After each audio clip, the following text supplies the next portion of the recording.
All right, we can go anytime you're ready. Visiting Ferris State University Bulldogs on offense, left tackle number 75, David Arnett. At left guard number 56, Ben Mistula. The center number 52, Jarvis Window. At right guard number 74, Bob Anderson. At right tackle number 72, Tim Anderson. Slot receiver number 22, Brady Rose. Slot receiver number 10, Tanner Brett. Wide receiver number 4, Tate. As we get one last glimpse of autumn, the Davenport Panthers have one more chance to add a huge punctuation. Hello everyone, I'm Rick Berkey, along with my partner Bill Rowan at the Farmers Insurance Athletic Complex, here to call the GLIAC matchup between your Davenport Panthers and the top-ranked Ferris State Bulldogs in the Calder City Classic. Last week, Davenport trailed Northern Michigan by 14 in the fourth quarter before rallying to tie, before Northern eventually prevailed in 4 overtimes. Meanwhile, Ferris trailed Saginaw Valley by 17 in the second half before the Bulldogs pulled it out with a second half surge. The Panthers have never beaten Ferris State, and it would take a complete performance against the Dogs. They'll need their offense, which has averaged 50 points a game the last 4 games, to stay hot. Bill, Davenport is definitely the underdog today, but has a chance to make history with an upset. You bet. Good to be with you, Rick Berkey. A little bit windy today. You know, I've heard a coach say winning football games is hard. That's particularly true when you play Ferris. They've got all those national championships, and as you mentioned, they've beaten Davenport 9 times in a row. But last year in Big Rapids, Davenport led 9-7 at halftime before they lost. But could today be the day? Wide receiver and kick returner George Sims has been a bona fide dual threat for DU this season, with 22 catches and averaging over 30 yards per kick return. You bet. To beat Ferris, you're going to need some big plays, and Sims may be the guy to do it. He's a junior, 5'9", 180. His main thing is his quickness, returning all those punts for touchdowns, got 22 catches. Let's see whether his quickness gives the Panthers a ride today. Last year's Ferris quarterback Trinidad Chambliss has become a national story after transferring and becoming a Division I star with Ole Miss. Well, Ferris has reloaded quite well this year with redshirt freshman Wyatt Bauer. You bet. I keep asking myself, how does Tony Anise get all these guys? Every time you turn around, another great player. Bauer is a freshman, but he's got 701 yards rushing, 11 touchdowns. Have him throw the ball, he's got another 18. Here's the weird part.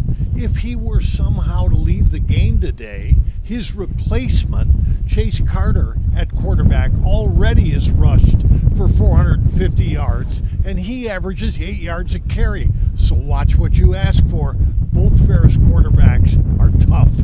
Bauer did throw 3 interceptions last week at Saginaw Valley. He was replaced by Carter, but Bauer is expected to start today. Can the Panthers pull off the upset? Will the Bulldogs use this game as a tune-up for another lengthy tournament run?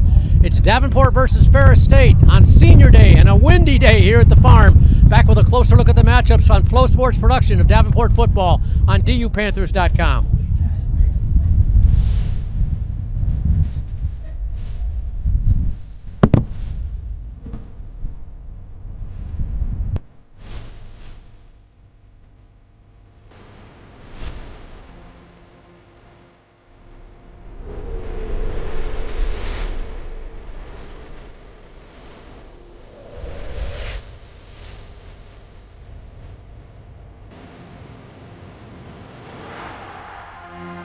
The GLIAC is the Conference of Champions. Since its inception in 1972, GLIAC teams have won 53 national championships and countless more individual championships. Throughout the GLIAC, passionate fans come support our athletes in 21 NCAA-sponsored sports. Just as important as being champions on the field. The pool. The court. The course. The track. GLIAC student athletes are champions in the classroom and the community. The GLIAC is. The GLIAC is. The GLIAC is. The Conference of Champions.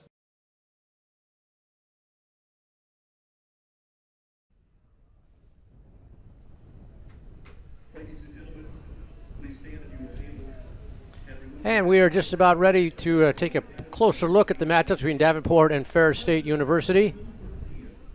But before we do that, we're going to pause for the playing of our Star Spangled Banner by the Davenport Pep Band.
And battling the wind, the pep band did a fine job of our national anthem. And Bill, that wind is certainly something we need to talk about right now. It's 60 degrees, and that is very unusual for this time of year, but I won't say pleasant because of that strong breeze. You bet, Rick. I thought we were going to have an absolutely beautiful day to look at some of the forecasts, and it is 61 degrees, but who would know, because the wind is currently averaging 17 miles an hour, and the weatherman says we're going to have some gusts up to 33 miles an hour.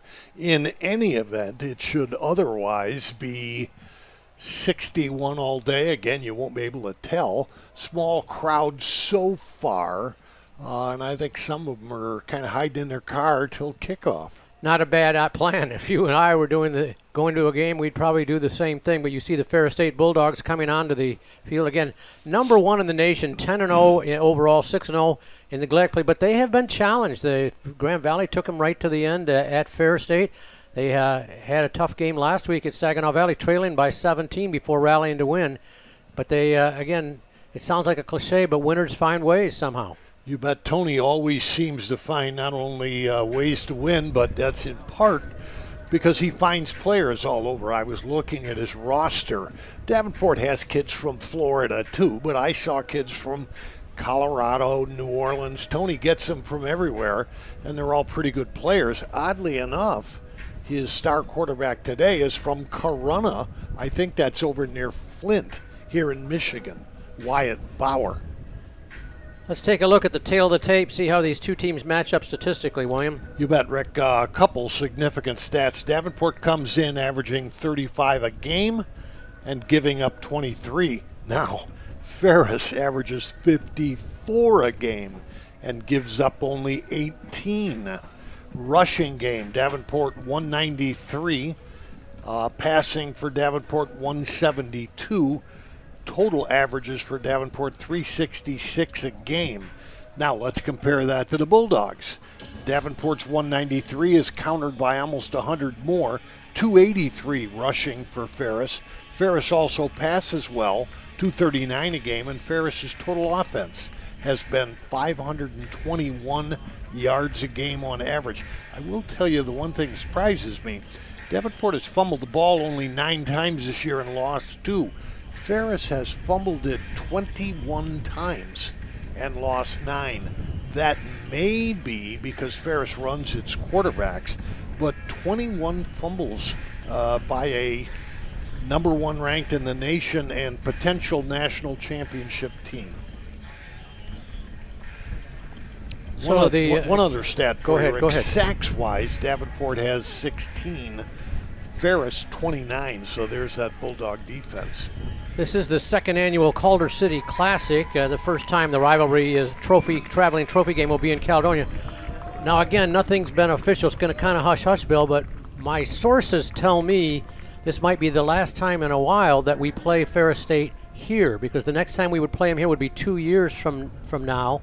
And I'm told that there's a real good chance that if we do play them 2 years from now, and we will play them one place or another, it'll be at Ferris next year, but in 2 years, it will be down at the new soccer stadium that will be completed next year, and that's where the Calder City Classic will often be played. Wouldn't that be cool? Gigantic crowd and people bringing it right downtown, as we say.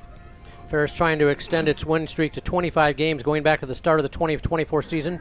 Defending national champions, 3 of the last 4. Bill, let's take a look at some other look around the GLIAC and other numbers. You bet, Rick. Quick Davenport and Great Lakes Intercollegiate Athletic Conference update as we get ready for Game 10, Davenport's last of the 2025 regular season.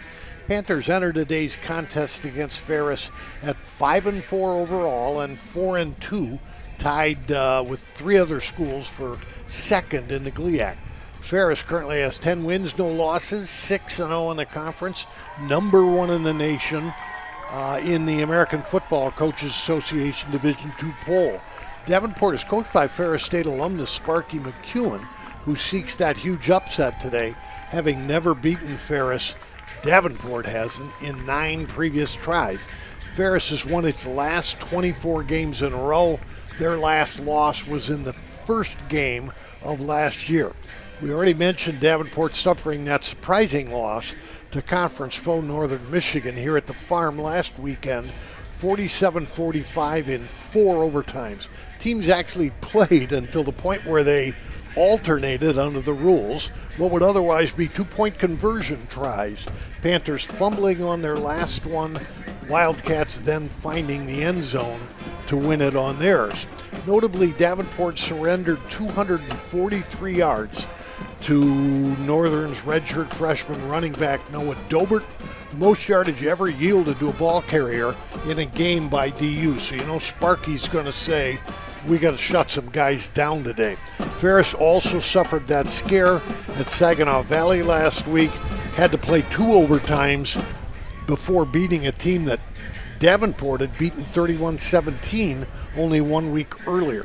Having watched last year's starting quarterback Trinidad Chambliss transfer to Mississippi, where he is among Heisman Trophy candidates in D1, Coach Tony Annese's Bulldogs have simply reloaded this year behind Wyatt Bauer.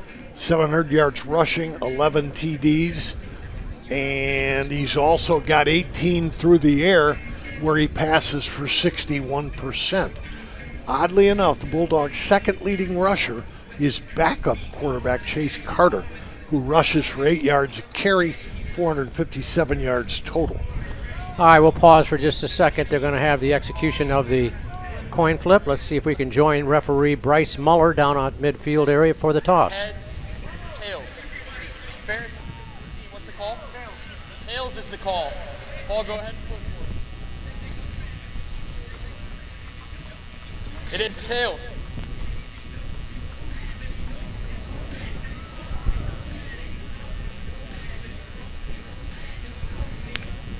Ferris State has won the toss. Deferred their choice to the second half. Davenport will receive on this end. Good luck, fellas. Have fun. All right, Davenport loses the toss despite the toss being done by athletic director Paul Loudon. So Paul's got to work on his flipping, I guess, a little better. In any case, that Ferris State won it. They defer to the second half. DU will get the football right away to start this one. One other mention for you, Rick, something to watch. Panther running back Cephas Harris continues to find the end zone. He's got 18 touchdowns in 9 games and a net of 911 yards. Cephas should be motivated to gain another 75 yards today. That would break older brother Myron Harris's single-season Davenport rushing mark of 985. After that, if Cephas gets another 15, he's got a 1,000-yard rushing year. Other games today beyond your Panthers game. Saginaw Valley is at Michigan Tech, also kicking off at noon. 1 p.m. games, Roosevelt at Grand Valley in Allendale, and Wayne will visit Northern. That'll wrap up our pregame. Can Davenport pull off the big upset, or does Ferris, already number 1 in D2, attempt to complete another unbeaten regular season? Ready to kick it off, Rick Berkey. Mitch Middleton's got it teed up at the 35-yard line. Back deep, George Sims and Kalen Shaw for Davenport. Most teams have been kicking away from our 2 talented kick return men and pooch kick. Let's see if Middleton does. We are underway. Glad you joined us. Hope you got the popcorn pop. Bill I, spotter Mark Erickson, ready to go. He's going to boot it away. A strong one. Wind will take it back into the end zone. Well, I thought it was pretty much a cross breeze. The way that took off like a cannon shot, Bill, I think the wind is a little bit more behind the team going left to right than straight across, which the flag seemed to indicate. Yeah, we see there are about 3 different no, I think I see 5 or 6 of them, including the tailgaters who've got their team flags. They're blowing all over the place. So Davenport starts with it. Dwan Mathis. Actually, is it Grant Thwaites? Quarterback Grant Thwaites, the redshirt senior from Greenville, getting the start against Ferris State right away. On first down, he'll give it to Cephas Harris off the left side. Tries to turn a corner, does get across the 25 to about the 28-yard line. So a little bit of a surprise. Deion Small brought him down, but Grant Thwaites, the redshirt senior from Greenville, has thrown for 163 yards and 1 touchdown. You know, you mentioned to me before the game, Rick, this being senior day, that Dwan Mathis, who we might have seen would be out, but he didn't come out for that. He was not part of the grad either. student, right. So a pickup of 3, 2nd and 7. In motion goes Keontae Nixon. Little flare pass out here, grabbed over here by Caden Collins, get across the line of scrimmage for about 4. Brought down about the 28-yard line. Let's call it 3rd and 2 for DU. Caden Collins, the multi-talented running back, rushed for 305 yards and caught passes for 71 more. 3rd down and 2 for DU. So yeah, we don't know if this is injury related. I do see Dwan Mathis on the sideline with his helmet in hand. Sun trying to break through the clouds here. So again, it's warm enough. It's just that wind. 3rd and 2. Harris left side gets the 1st down and more across the 40. Trey Harris tackled near midfield. Might have been a face mask. They didn't call it, but a nice pickup. Trey Cephas Harris, 911 yards, number 2 in the GLIAC in rushing yards. Almost 7 yards a carry, picked up all of that and more so. Madison brought him down for the Bulldogs. 1st and 10 DU, just shy of the midfield stripe. Again, we're watching real closely for Cephas's first 75 to break Big Brother's record.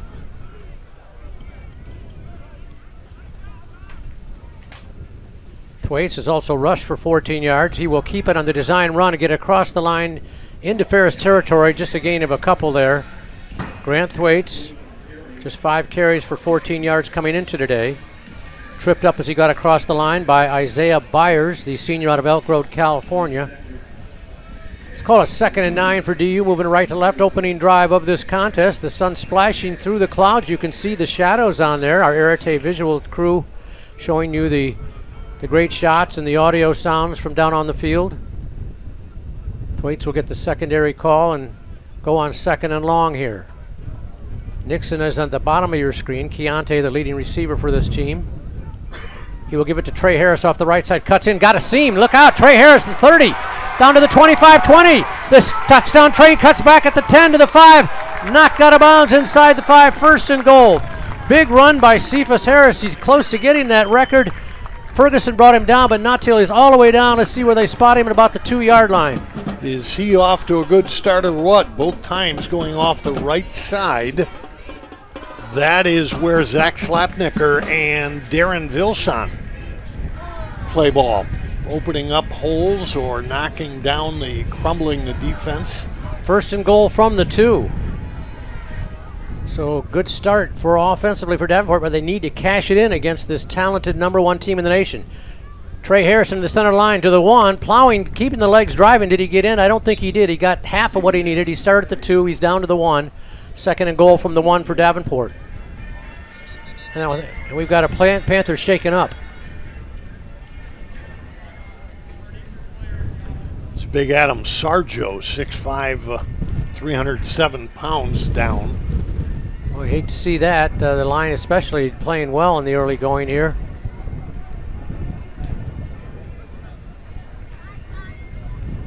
Yeah, again, there is a traveling trophy now with the Calder City Classic. I don't know where it is located right now, but as they tend to Sarjo. That 4 overtime game, by the way, last week against Northern Michigan was the longest game in history, and we see Sarjo to his feet. That's a good sign. See if he limps, taking small steps, sort of ankly looking injury. Sarjo, a Grand Rapids native, transferred from Wayne State to Davenport. He is walking off very slowly, but at least he's on his own power. 2nd and goal from the 1 for DU, opening drive of the game. Cephas Harris with a fine job carrying the football so far, thanks to some great blocking up front by that DU line. We'll give the whole line for you after this possession concludes. First things first, Davenport needs to cash in and make a statement early on here. They stay in that pistol formation with Thwaites, the quarterback, just in front of Harris. They'll give it to Trey off the right side. He will plow, and he's not going to get in. He might have lost a half yard. Hit right away by Tim Allen, a junior from Coopersville, Michigan, not that far from here. Thwaites went just straight power there off the right guard, which is the side that has been working for Cephas, but there he looked a little too small. He does weigh 215. He just didn't look big enough to plunge into the end zone. 3rd and goal from the 1. DU's got to cash in, and I don't mean with 3 here, Bill. They got to put 7 on the board. Empty backfield. I sniff a design run by quarterback Grant Thwaites. They send Collins in motion. They will not give it to him. Thwaites will keep it, lower his shoulder, buried down, and he is, no, he's not in. Oh my gosh. Sparky signaled touchdown. Isaiah Byers with a big hit. See if we get a chance to look at it. They're going to line up quickly here. Let's watch it. Thwaites did everything he could to get that extra foot that he needs. He's only a foot outside the end zone. Here we go, 4th and goal. Davenport definitely going to go for it here. They've got the touchdown train. Cephas Harris in that backfield along with Grant Thwaites. Running wide right. Quarterback sneak. He will plow towards the center of the line. Touchdown Davenport. No signal yet. There it is. Davenport draws first blood. So is it tush push or bush push, Rick? Harris ultimately pushing Thwaites into the end zone. Just a big mob up front. Looked like Ferris might stop him. We may have your replay coming up here.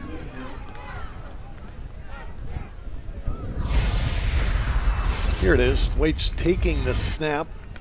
Stands a little tall after he does. Ian Jenkins will attempt the PAT out of the hold of Alec Woljan. The snap is good by Neely, and it's up and through. Davenport 7-0. Couldn't have much better start, Bill. No, not at all. Sparks got to be happy. He's a Ferris State grad. And boy, he's celebrating down on the sideline, giving the love taps to the helmet to a number of his players. Just saw him congratulate Michael Young, the wide receiver, who must have thrown a block somewhere on those plays. Or maybe Sparky's just happy to see him find the end zone. We'll check the yardage picked up by Trey Harris on that drive, Bill, because that was the key. That whole drive was a decent run near midfield, and then a big one got him down into serious scoring territory. If they are caught up, 69 of the 75 he needs to beat Big Brother on that first drive. 5 carries, 69 yards, average of 14 yards a carry. And he's at 980 for the season, so he's going to go over the 1,000 mark most likely here, in addition to that record.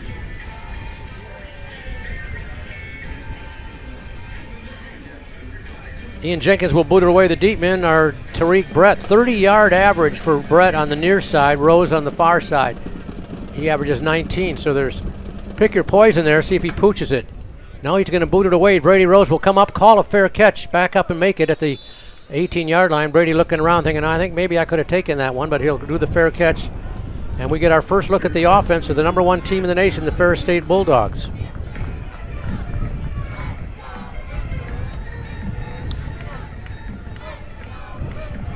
And they're going to start Wyatt Bauer, again, the 6'2", 200-pound redshirt freshman from Corona, threw 3 interceptions and was benched last week in the game at Saginaw Valley. Carter came off the bench and sparked him to that rally. He's got one back in the backfield with him. Number a little hard to see right now. We'll figure it out. I think it's Gulker. Man in motion on first down. Carter will go into the center of the line. Crash cross for about 4 or 5 to the 30-yard line. Wyatt Bauer's thrown for 1653, but he's also rushed for 700 yards, 6 yards per carry average, and 11 touchdowns on the ground for Bauer. Latrell Scott brought him down until he picked up 5. Let's call it 2nd and 5 for Ferris State. You hear that wind whipping into our crowd mic here at the farm. In motion goes Brett. He'll shift him over to the left side on 2nd down. Keeping it, Carter. Bauer throws it over off the, no, it's grabbed there just before he's going to cross the line of scrimmage for the first down. Making that catch was Tariq Brett, junior out of Jonesboro, Georgia, brought down by Xavier Marquez, but he moves the chains 1st and 10 Ferris State with its first possession of this contest. Empty backfield on first down, Rick. Wyatt Bauer, 6'2", 200-pounder. He's very solidly built. They send Rose in motion. Bauer in the pocket, fires it over the middle. It is caught near the first down, crashing across the 45 to about the 46-yard line. Good grab that time. Is it Jalen Townsend on the catch? Let's It was Jalen Townsend. He's wearing a new number, by the way. You Ferris State fans watching this. He's normally number 8. He's wearing 14 today. Markel Guilford brought him down, but not until another first down for Ferris State, out just approaching the Panther head logo, as you see from our shot up top. There's the Panther head. Carter again to put it up. Now he's going to run. He gets across the line, and he's brought down after a short gain of about 3. Bauer, we said 11 touchdowns on the ground, bumped down by Jamar Mills, but he got 4. Let's call it 2nd and 6 for Ferris State. Davenport drawing first blood on the 1-yard touchdown quarterback sneak on 4th down by Grant Thwaites, the surprise starter for DU today in the Calder City Classic.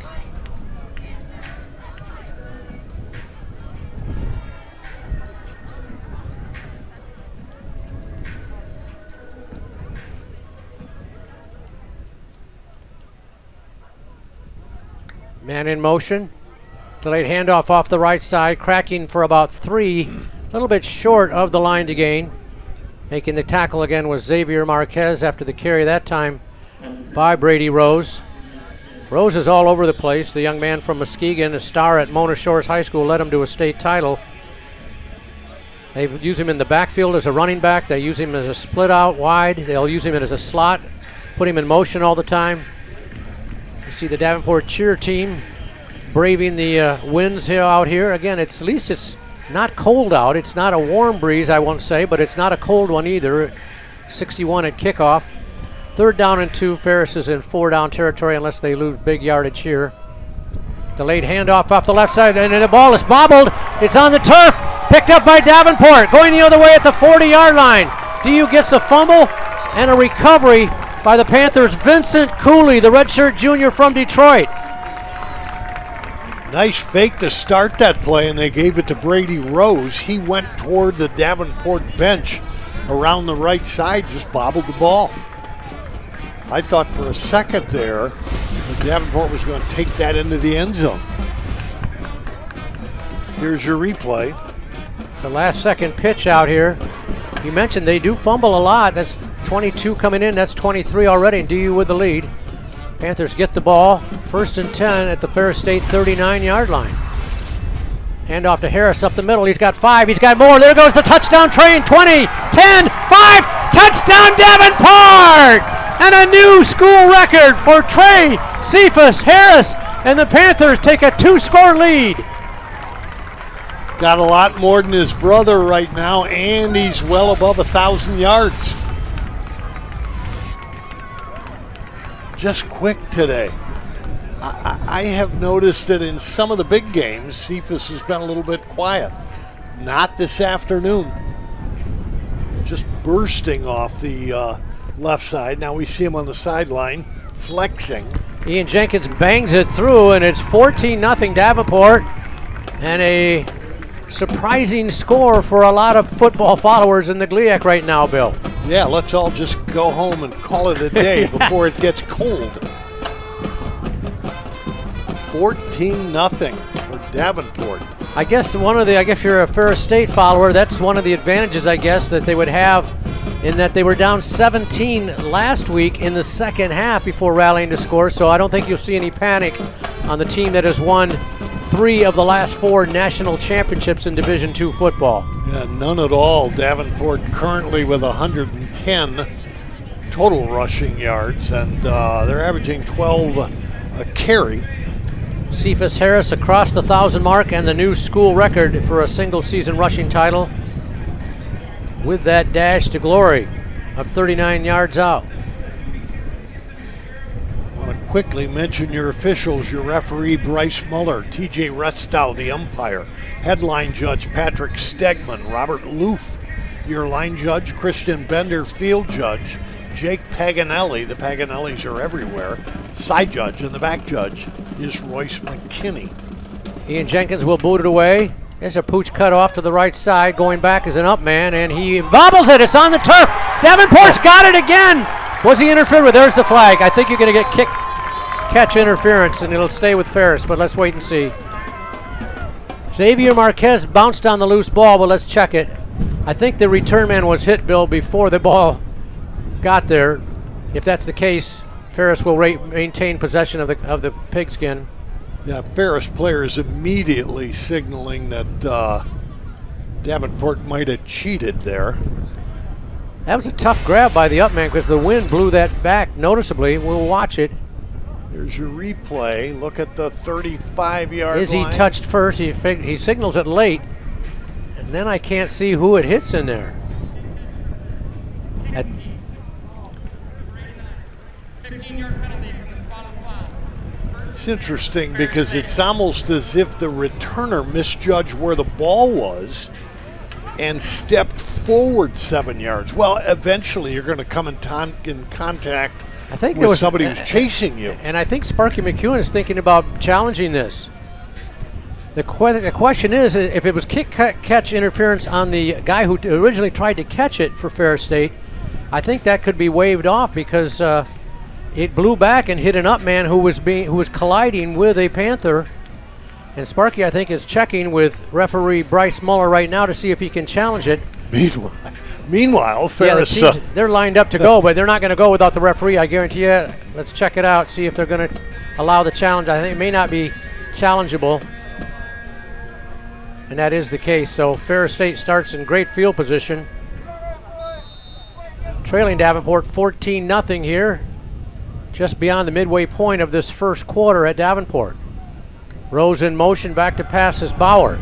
Screen pass, well set up for Gulker. Look out, Gulker's got blocking down the sideline. He'll get inside the 30 before he's run out of bounds.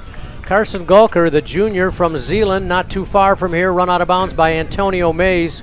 But a nice screen pass by Bauer to Gulker, who can play some quarterback, receiver, running back. He does it all. He's kind of like Brady Rose. In fact, he can even throw the ball, unlike Rose, although Rose was a high school quarterback, I think, at Mona Shores also.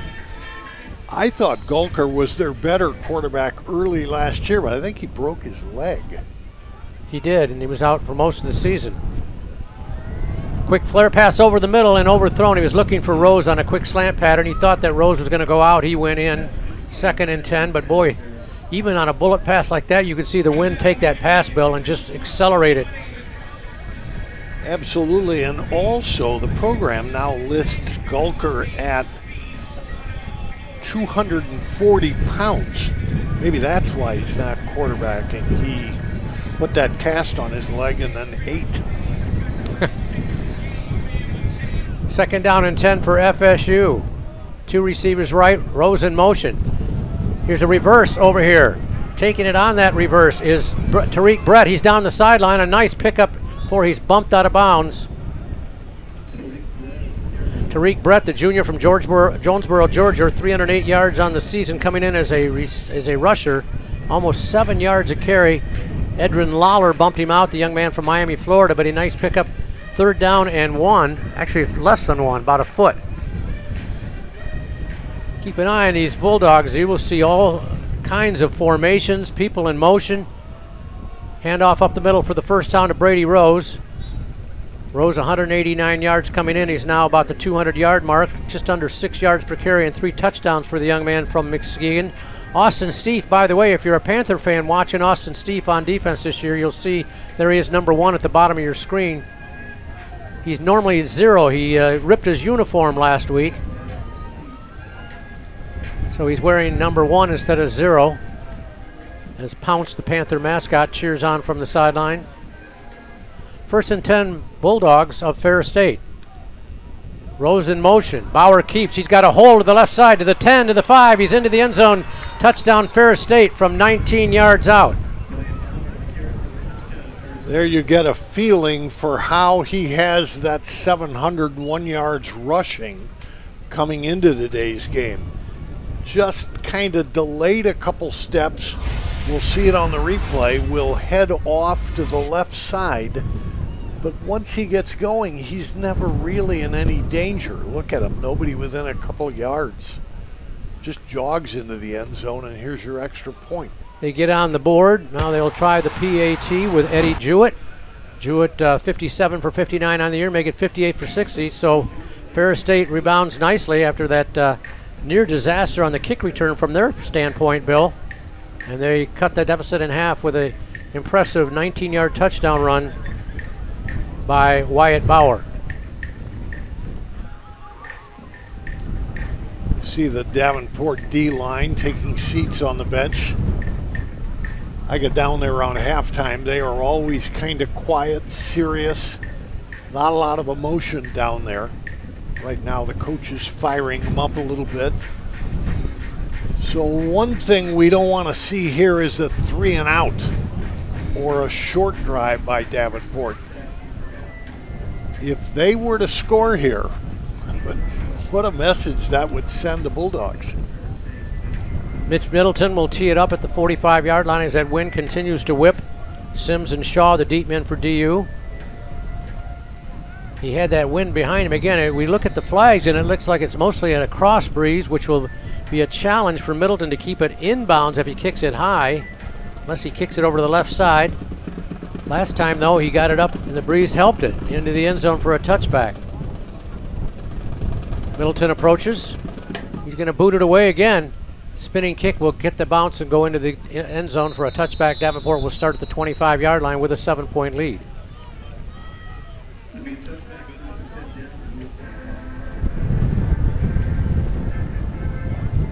There was a thought that we were supposed to get about 10 minutes of rain half hour before the game, and then they updated it to say, no, you're going to get some in the first quarter, but I don't think that's going to happen, Rick. Grant Thwaites, the surprise starter for DU. He's not put the ball up yet, has he, Bill? It's been all on the ground, I believe. They're going to stay on the ground with Harris to the left side. Can he break a tackle? He does. Gets across the line for a pickup about 6 or 7. Cephas Harris approaching the century mark already in this first half. Bumped out of bounds by Nolan Ziegler, young man from the Grand Rapids area. Went to Catholic Central High School, had an outstanding high school career. Went to Notre Dame before transferring down to Division II. There for about a year and a half. Staggered count by Thwaites. It'll reset on second down and a long 1 or a short 2.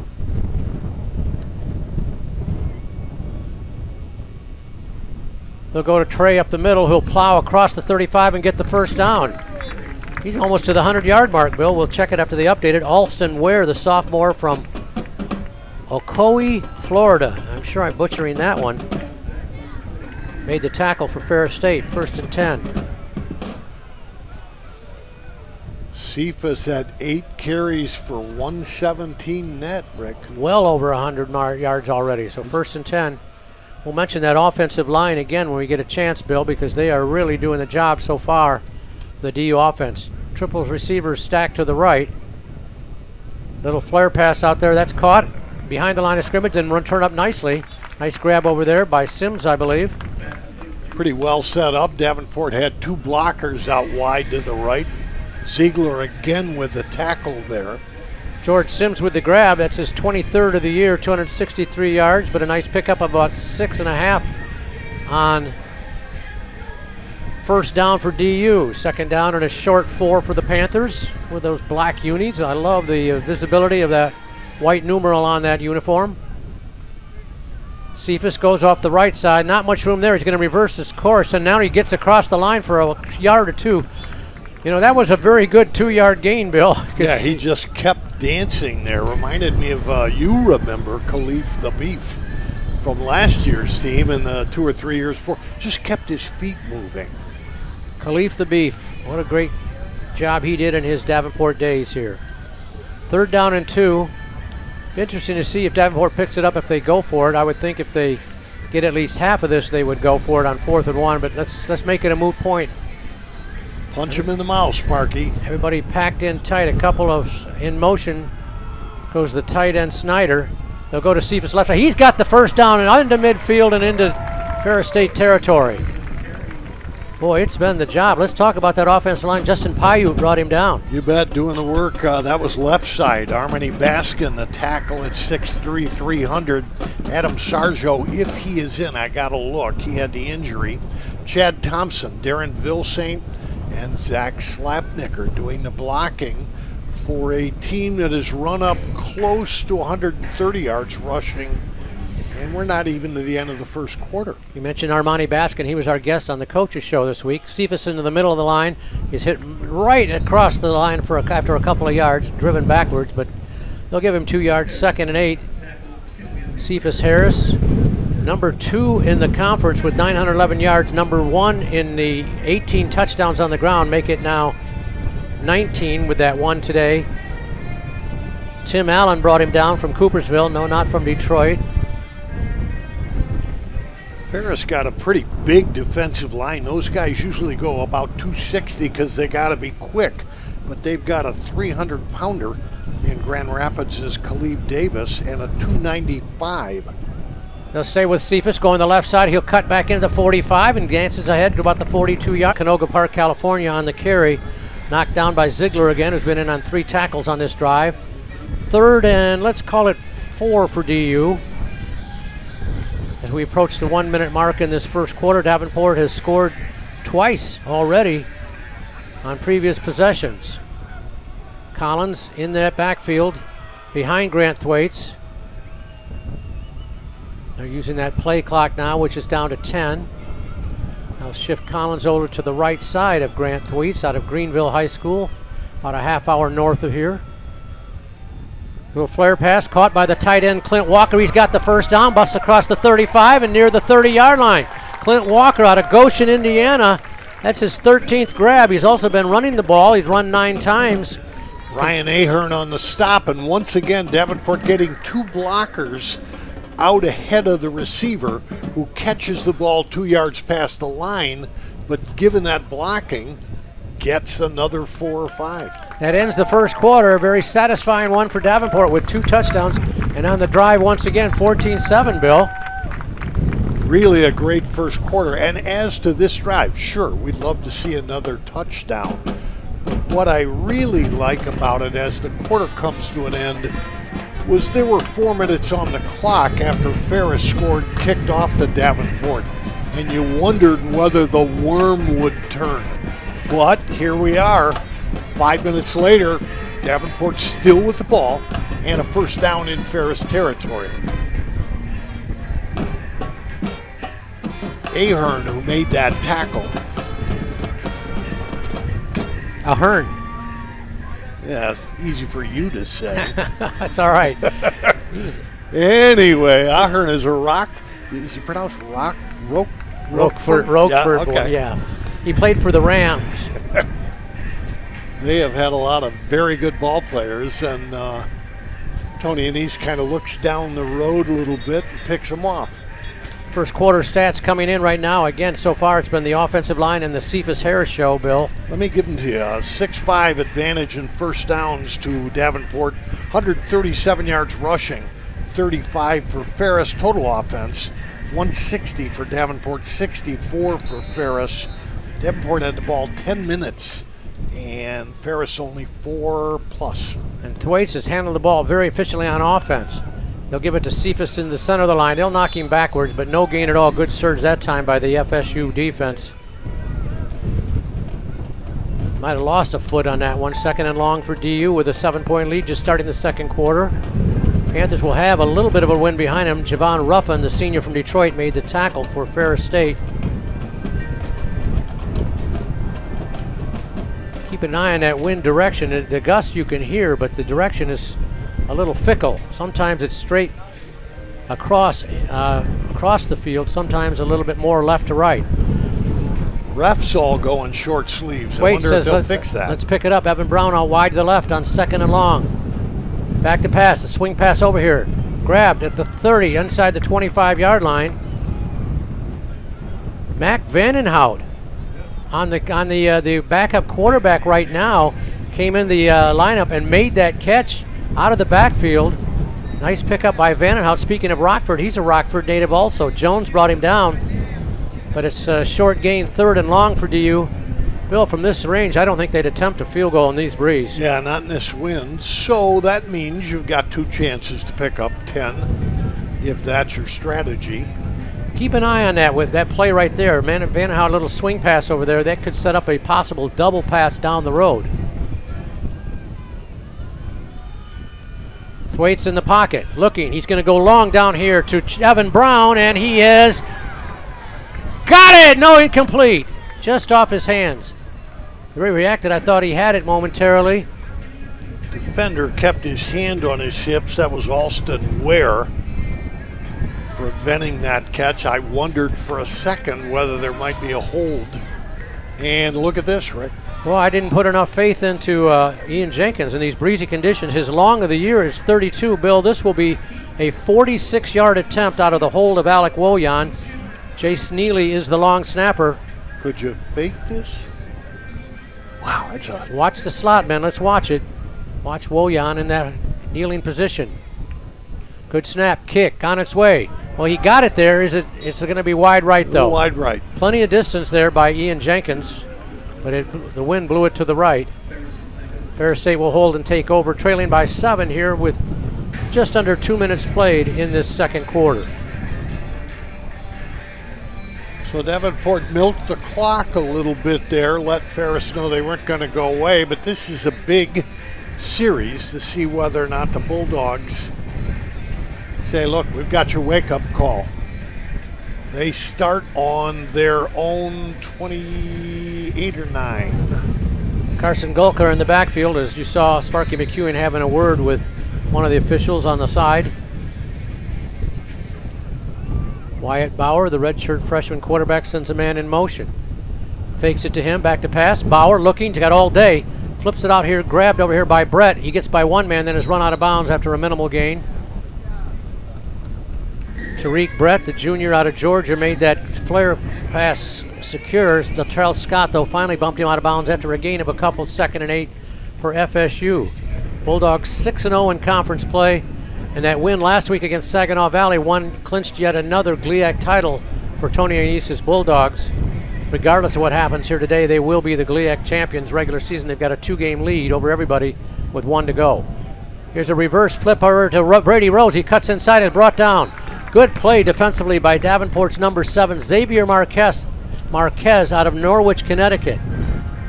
That's a play that Ferris State gets a lot of yardage out of, Bill, bringing that flanker in motion out of that slot position. And Marquez stayed home, made the tackle. It's 3rd and long for Ferris State here. Yeah, Rose started changing direction almost immediately because Davenport had that plugged. Defense digging in for DU. Wyatt Bauer sends a man in motion again. That's Brett, back to pass Bauer. He throws it over the middle, and it is caught for the first down. Making the catch was Carson Gulker. Gulker, a dual threat, 126 yards on the ground coming in and 22 catches. Now he's over 400 yards receiving this year. Miles Harris brought him down, but a nice throw that time from Wyatt Bauer. Moves the change, and Ferris State keeps the ball approaching the midfield stripe. Carson had 30 pounds on the tackler there. Quick flare pass out here to Brett. Brett gets by one man down the sideline. He's got the first down and run out of bounds near the 41-yard line. Good explosion of speed that time by Tariq Brett, the junior. Markel Guilford bumped him out, but not till he moves the chains. They'll spot him down, and shaken up on the play is Tariq Brett over there, Bill. You can see he's getting up very slowly. He wants to go back in, but the training staff says, no, you're going to stay right here till we check you out. Yeah. Good move by the staff there for FSU.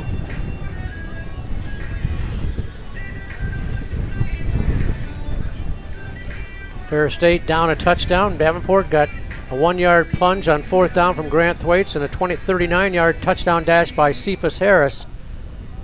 Bulldogs countered with a 19-yard run by quarterback Bauer. We got a flag before the play, timeout call by Ferris State.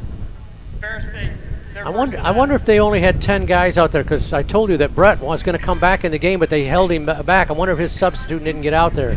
Well, I was watching Tony Anise, who's got this white jacket on to make it easier to see him, and he sort of lunged out on the field and then did it again and called timeout. I think he spotted the numbers.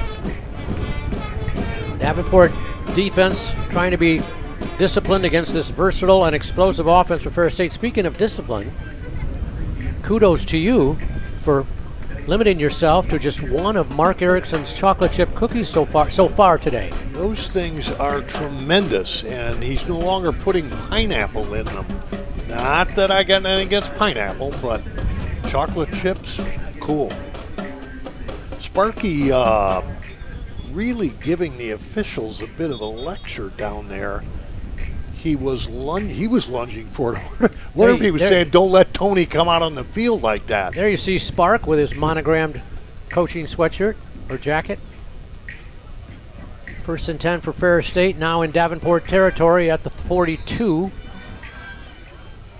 Rose stays in the backfield, at least initially, but that's the thing about Ferris State. Wherever they are when they come out to get over the football, that's not probably where they're going to be once it's snapped.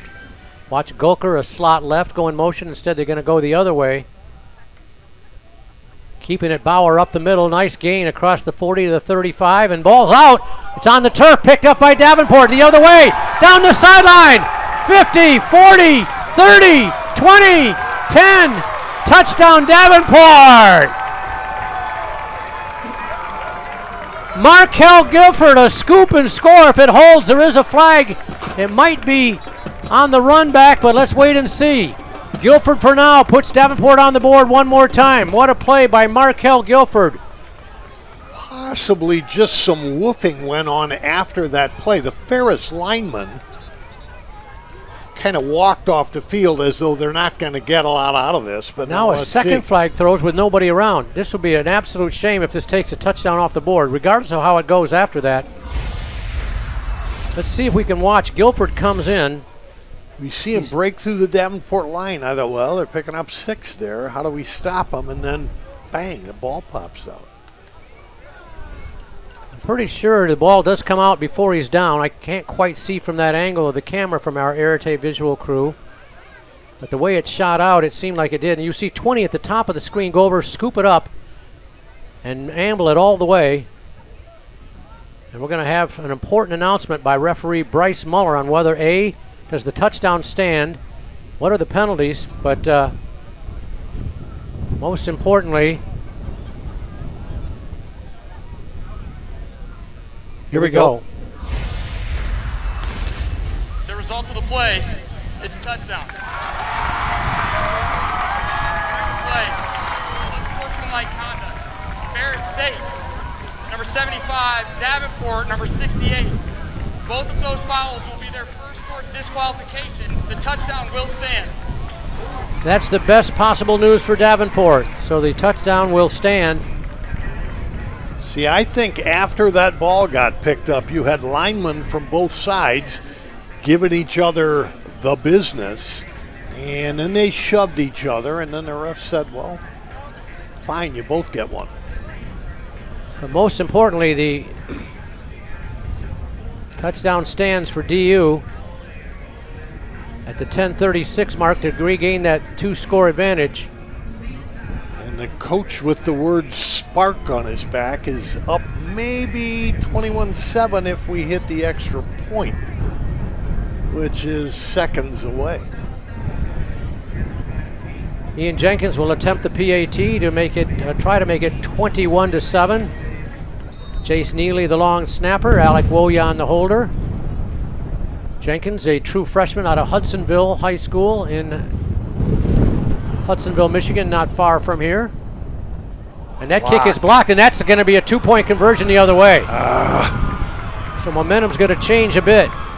Going the other way, that is Brady Rose with the recovery. I'm sorry, it is Brady Rose. Where did he get a good bounce? That ball was blocked in the middle of the line, which is where extra points go. But it went way out to the side, if we see it on the replay, way out to the right side. And when you think about the blocking that goes on an extra point, there was just nobody out there besides the Ferris player who scooped it up to make it 20-9. Yeah, that was Ashton Ware who returned it for the Bulldogs.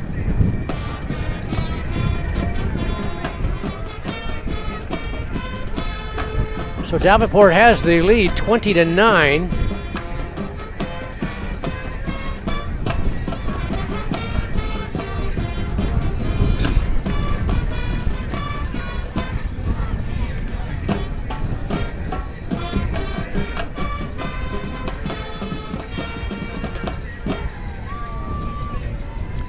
Good day to have recruits on your sideline, Rick. I see maybe, although maybe those are the underclassmen who didn't dress today, but sideline full of a bunch of Davenport people who are enjoying it so far. And they should be with an 11-point lead over the number 1 team in the nation here with 10:36 to go in our first half. So that exchange kind of worth a field goal in the sense that instead of 21-7, it's 20-9.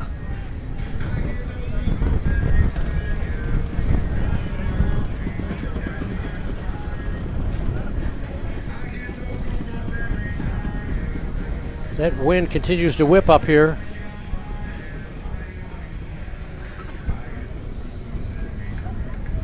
You can give that score if you like. Yeah? Yeah. I'm looking at the Notre Dame Pitt score. My Irish up 14-0 in a game where, well, you know, they don't play in a conference, so maybe they'll make the playoffs. Ian Jenkins will boot it away, being held because of the wind, blowing it off the tee. Kick up in the air, the wind will take it back, and it's going to be into the end zone for a touchback. So Ferris State comes out down by 11, 20-9 to the upstart Davenport team. We got a little pushing and shoving after the whistle, but I don't see any flags yet. It's a pretty nice kick, all things considered, Rick. He kept it low. It was kind of a maybe 15 feet off the ground line drive. Ferris wanted no part of it, and so they will start on their own 25.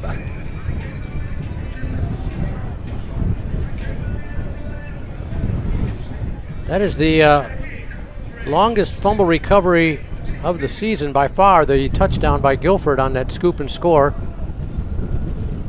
And they brought the other quarterback, Chase Carter, the sophomore from Orlando, Florida, in for this next sequence.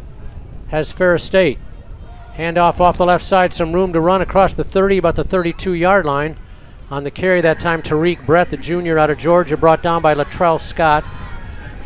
So Chase Carter, the sophomore from Orlando, Florida, he's thrown for 515 yards, 68% completion percentage, 7 touchdowns, and 0 interceptions, Bill. And he came off the bench last week at Saginaw Valley when they trailed by 17 and led them to a win. Brady Rose in motion. It'll be kept by Carter off the right side. He'll plow for the first down across the 35 before he's bumped down right there by Jamar Mills.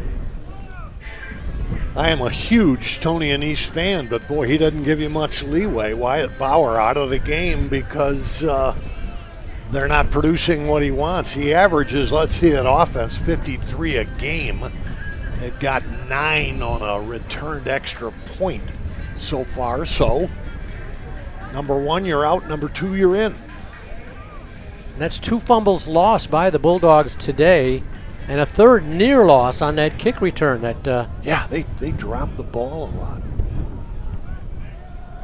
Handoff right side, Brady Rose. He'll be at about 4 to the 39-yard line. Rose now over 200 yards on the season rushing the football. Nick Pulley, the redshirt senior out of Lansing, went to East Lansing High School on the tackle for DU. Call it 2nd and 6 for the Bulldogs. We're at the 9-minute mark, as you see on our score bug. Kind of watching that clock because even if Ferris scored, I want to see Davenport up at half. You will be down at the half to talk with Sparky McEwen about that first half. Going to go down and spy.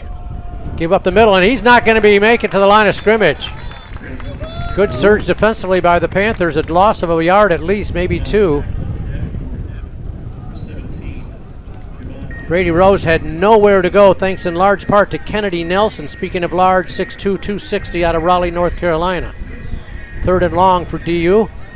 Xavier Marquez also hit the ball carrier hard, and so he picked him up like no foul here. Probably you'll see our first pass of the day from Chase Carter, who's thrown for 456 yards. No, a delayed handoff up the middle. They'll get the first down on the ground. And still driving across midfield and into the 45-yard line goes Carson Glupker, the junior. With his 241 pounds. Lawler brought him down, but not till he moves the chains to the Davenport 45.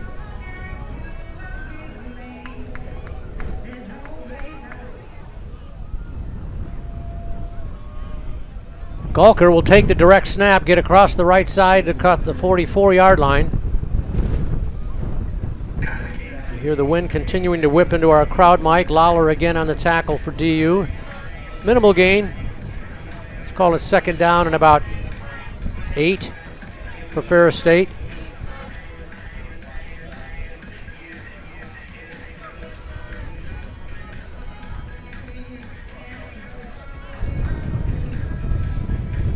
They shift Rose over into the far side for the time being, does Ferris State. Option left, they'll pitch it back.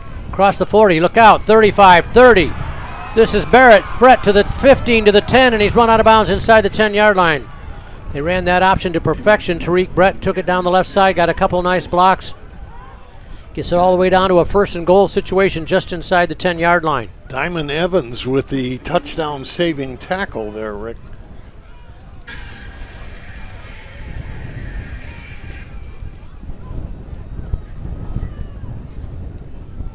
First and goal, give up the middle for Carter. He'll plow to the 5. They'll knock him backwards, but they'll give his forward progress to about the 5. Latrell Scott on the tackle for DU on a 2nd and goal from the 5 for Ferris State. Jesus.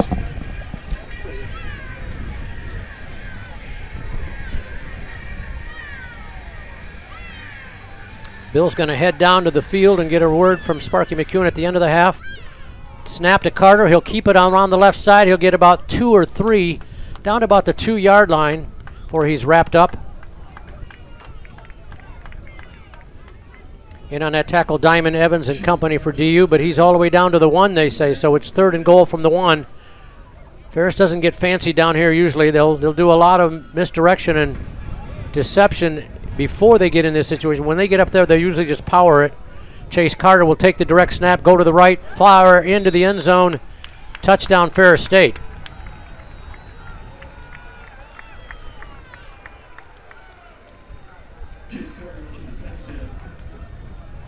Carter makes it a 1-score Davenport lead.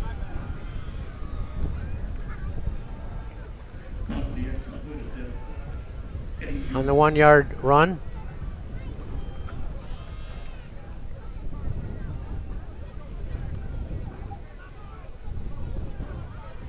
I'll attempt the PAT from Eddie Jewett, and he bangs it through. And it's 20-16 Davenport.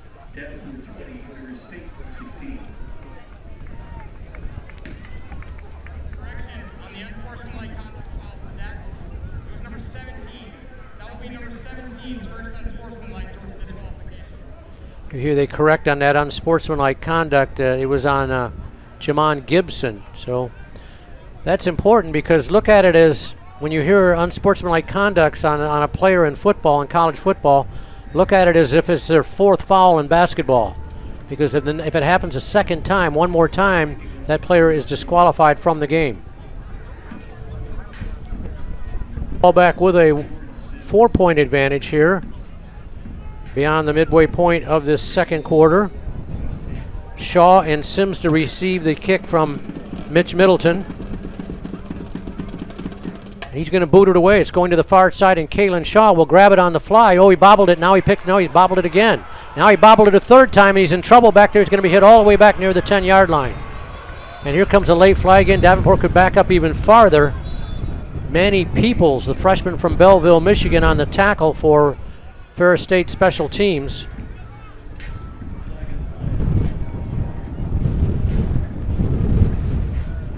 Boy, that wind is gusting even more than ever, I believe.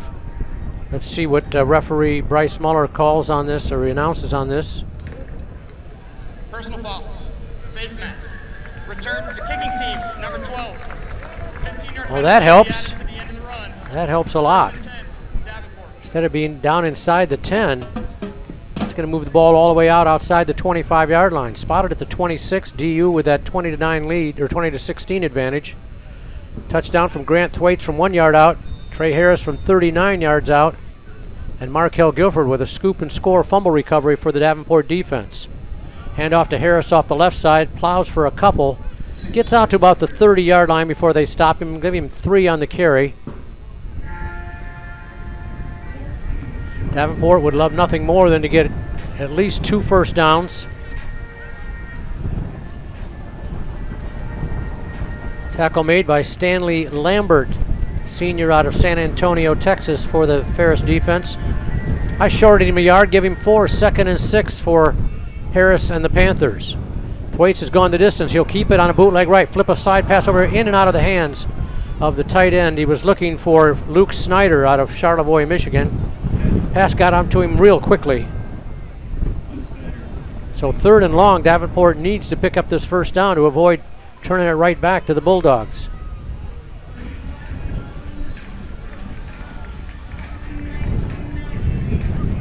Caden Collins comes back into the game for DU along with George Sims on this 3rd and long. Also tight end Clint Walker, who already has 1 catch on the day for DU's offense. 3rd and 6.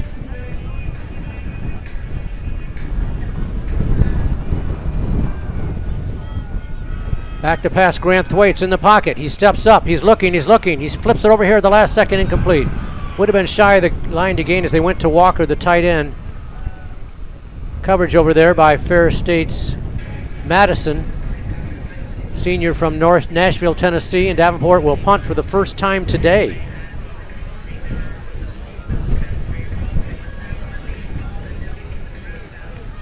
Alec Woyan with a 40-yard average. Brady Rose, the dangerous return man for the Bulldogs.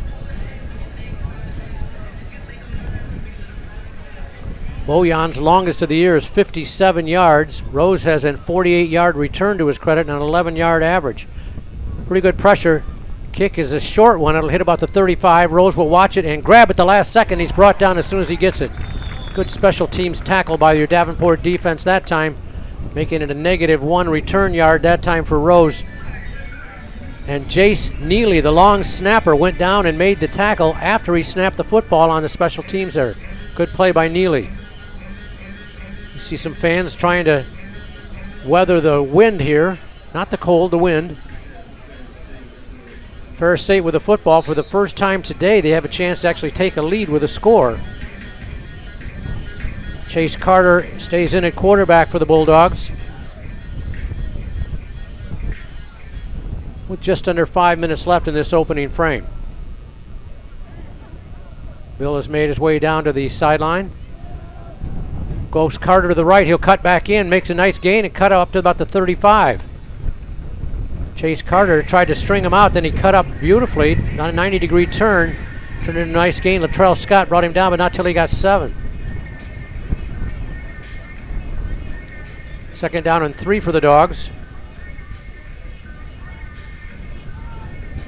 They'd love nothing more than to use up the remaining 4 minutes, get into the end zone, and take the lead into the locker room. Rose in motion. They'll fake it to him, and they'll be kept by Carter. He's got the first down. Look out and more. Chase Carter is going to chase all the way to the end zone. Touchdown Ferris State. Bulldogs lead on the 64-yard dash by Carter.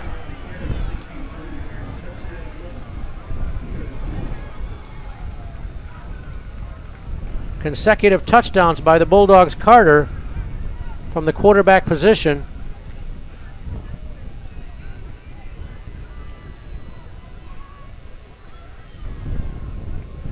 And Ferris has its first lead of the day.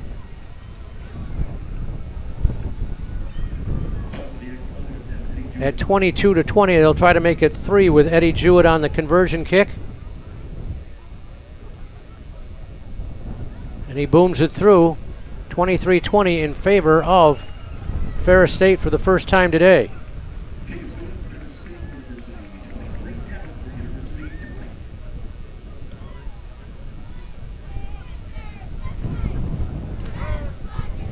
So Davenport will get it back.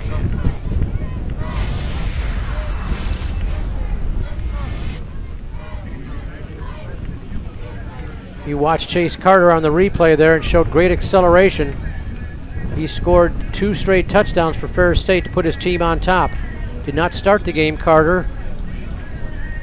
Backed up the starting quarterback Bauer and relieved him for the 2nd time in as many weeks.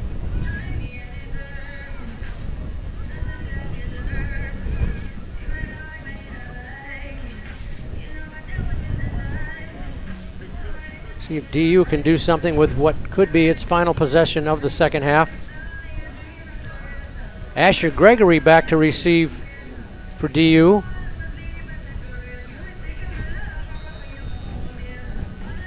No, it's Sims and Asher. Asher on the far end for DU, and the wind blows the ball off the tee.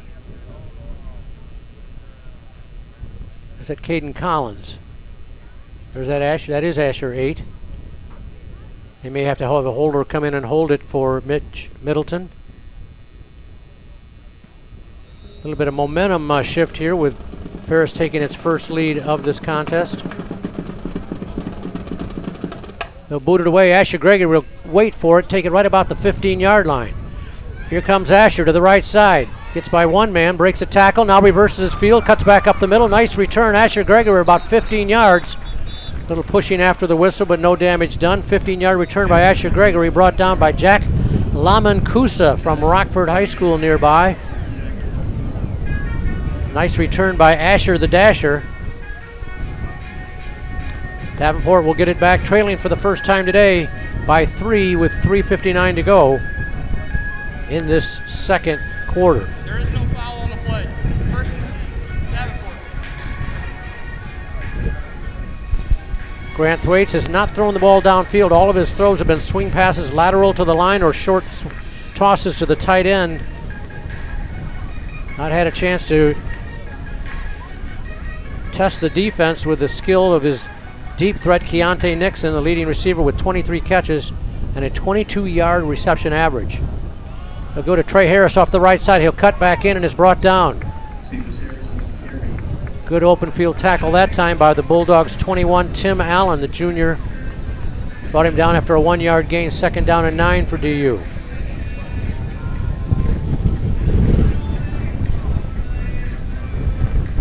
I would say, if anything, that wind's gotten a little bit stronger.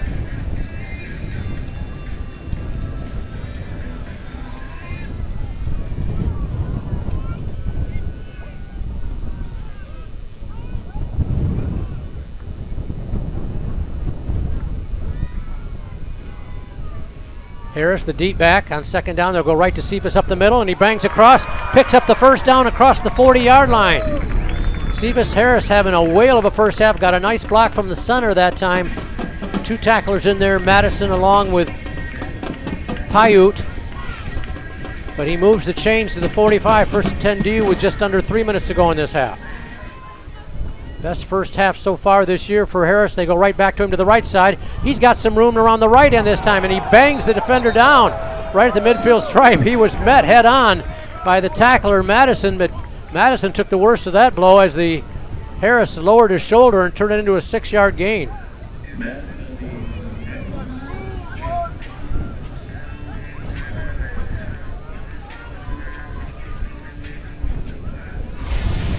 Second and 4 for DU. Again, they're in no hurry. They've got plenty of time. We'll watch this.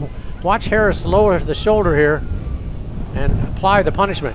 He'll go to Trey off the left side. He'll get about a yard. That's about it. It's going to make up third down and 3 for Davenport. And that'll be the final play before the 2-minute timeout.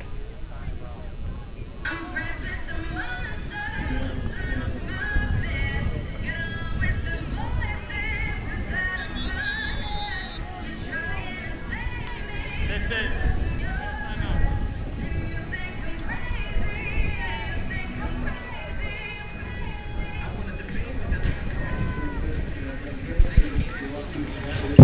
2-minute timeout. Davenport with a 2nd and 4. Let's go down to Bill Rohn standing on the sideline right now. Bill, what do we got? Sparky and his coaches, a lot of emotion down here given the turn of events at the very end. Wouldn't want to be in the locker room at halftime, but remember, they're still punching Ferris in the mouth. By the way, Rick, I did ask what happened to Dwan Mathis. Nobody seems to know, but they're all giving Grant Waits credit for a very good first half at quarterback. All right, thank you, Bill. We'll get you. You'll grab Sparky McEwen. First things first, though, a big third down and 2.5 for Davenport. And I would think, unless you lose yardage here, you've got to go for it on 4th down if you don't pick it up on 3rd.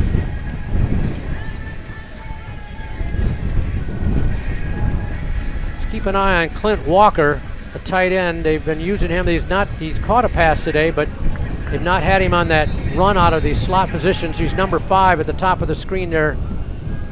There he goes in motion. Instead, they'll keep it to Grant Thwaites. He's got the first down and more across the 40. Nice run that time by Thwaites, the redshirt senior out of Greenville. Paiute brought him down, but not till he moves the chains, and DU keeps the ball with under 2 minutes to go in this half.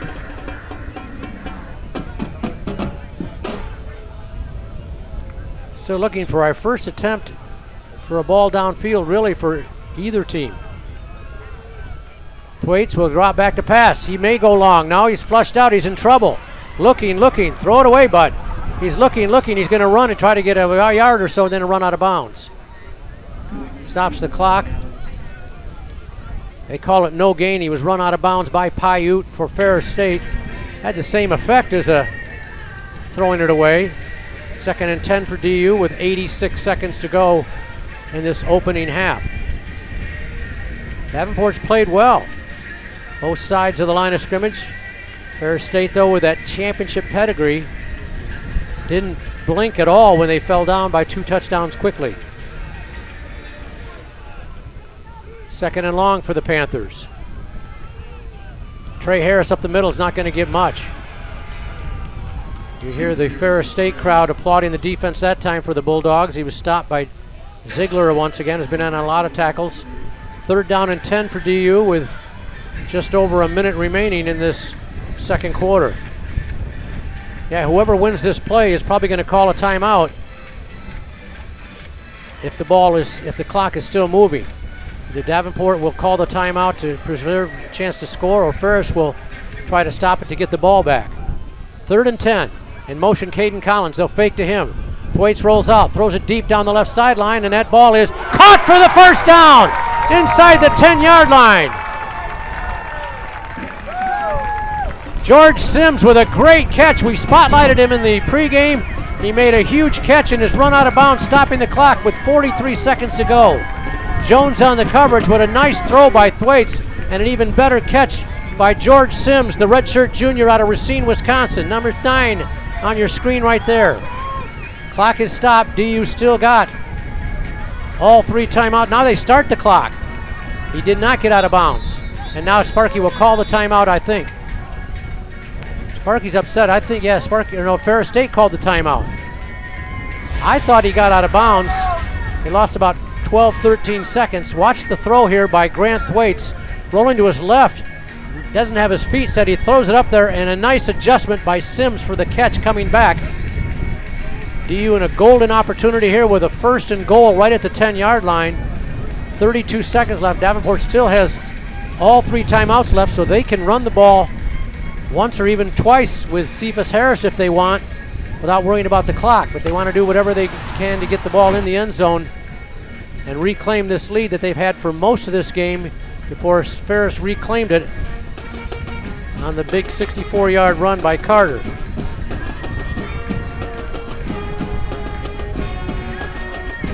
Sun trying to fight through the clouds once again. Will go down at the end of the half to Bill with Sparky McEwen.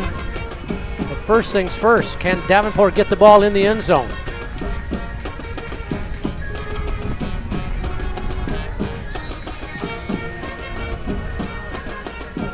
Harris, the deep back.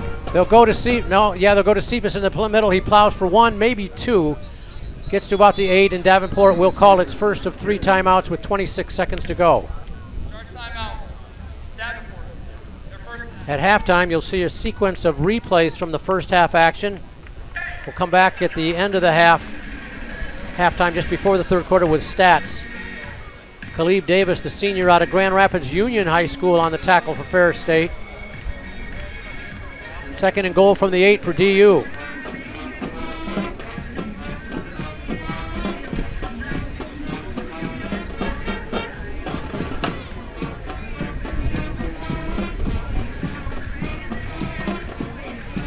You see Bill getting ready to grab Coach McEwen before he goes into the locker room for a word on this first half. Well, easy to call these next 2 or 3 plays. Key ones in this eventual outcome.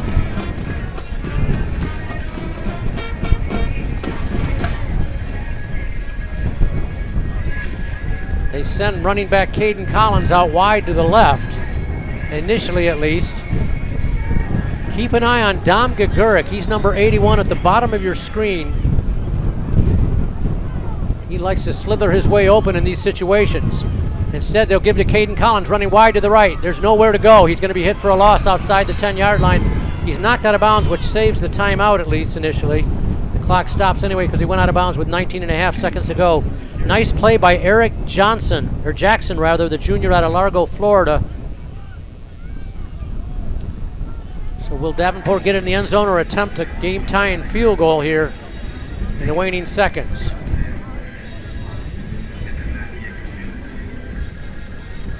Panthers leading receiver in the touchdown department is their leading receiver overall, Keontae Nixon, number 18. He is wide to the left. He's got a height advantage over the defender. You see at the top of the screen. Let's see if they just throw up to Keontae. Back to pass, Thwaites in the pocket. Looking. He's still looking, and he throws at the last second, throws it away. And it's incomplete, stopping the clock with 11.5 seconds to go. Good pursuit that time, but great coverage. Javon Ruffin had the pursuit, but the coverage really was the story of that play. See if DU will bring the field goal team out. They have not yet, now they will.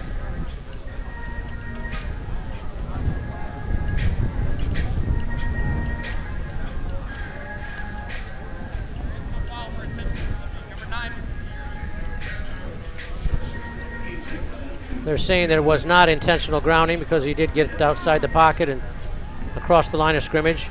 So DU will attempt a field goal here. 11.7 seconds to go.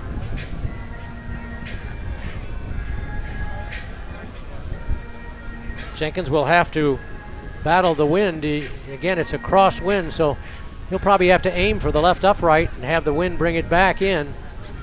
You see Alec Woyan, number 31, the holder, kneeling for what would be a 34-yard, make that a 29-yard attempt. The long snapper is Jay Sneely. And Ferris jumps off bounds. Kick is up, and the kick is through, and a tough decision for Sparky McEwen. He bangs it through to tie the score with 7 seconds to go. I think Sparky will decline it and take the 3. Alston Ware jumped off sides for Ferris State. They'll decline it. Defense number 4. That penalty's declined. Field goal's good. So that ties us at 23 with 6.7 seconds to go. Ferris State will boot it away.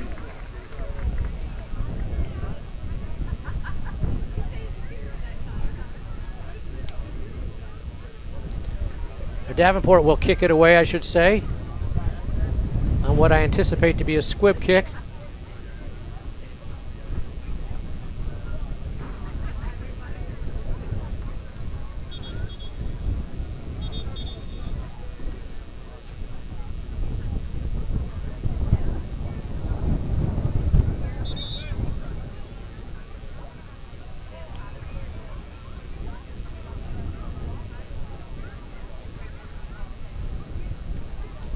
$23-all in a very entertaining first half of football between the Panthers and the Bulldogs in the Calder City Classic, the second event. There is a traveling trophy for this one. Deep are Brett and Rose for the Bulldogs, but I will not finish this broadcast should either of those players touch the football, unless there's a lateral involved, which I don't think there would be.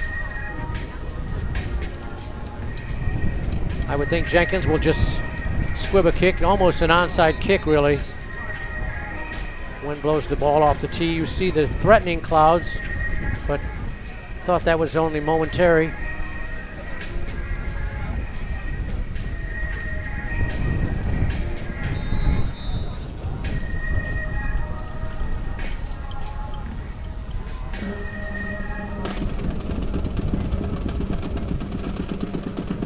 Jenkins to boot it away. And there's your squib kick. It'll bounce.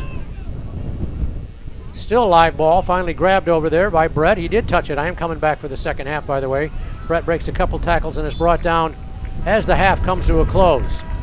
There is an injury for Davenport on this final play of the first half. Special teams players shaken up, getting up very slowly. Zach Papadakis.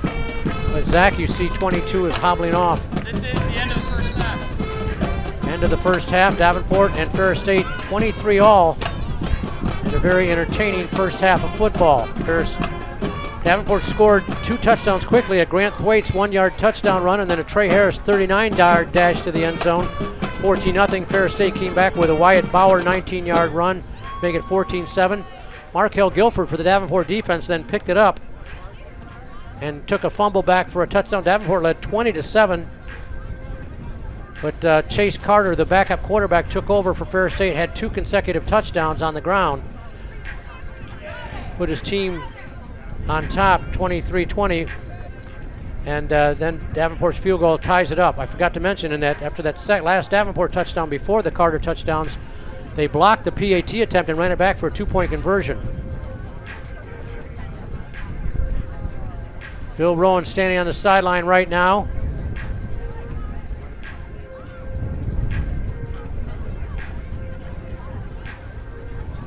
And I think we're ready to go down to Bill right now. Let's go to Bill at the half. Rick, we're on the sideline with Coach Sparky. Sparky, you are punching your old team in the mouth. They're number 1 in the nation. Your thoughts on the first half? You know, right now we're fighting them. You know, and that's what we know Davenport Panthers can do. You know, the key, we caused some turnovers early, but we got to get better on the defensive line. If we could do that, you know, we'll be a lot better. Your impression of the play of Grant Thwaites at quarterback and Cephas at running back in the first half? You know, he's been solid. You know, he's making the proper reads. He's being a manager right now. And as a point guard, we got to get the ball to the playmakers. If we do that in the second half, we'll be all right. Quick thoughts on the key to pulling this one out for you in the second half? I think in the second half, the key is going to be how well do we protect our passer and how much pressure do we put on theirs, and can we stop the run? We got to be able to stop the run. Thanks, Coach. Good luck. Go Panthers.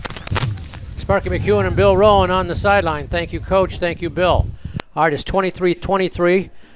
By the way, we told you the fumble recovery was 68 yards by Markel Guilford on that return, and the kick was blocked. And after that touchdown, and then it was returned for 2 points by Ware for the Bulldogs. So it's 23 all at the half. You'll watch some replays on your screen. We'll play a little music for you in the background.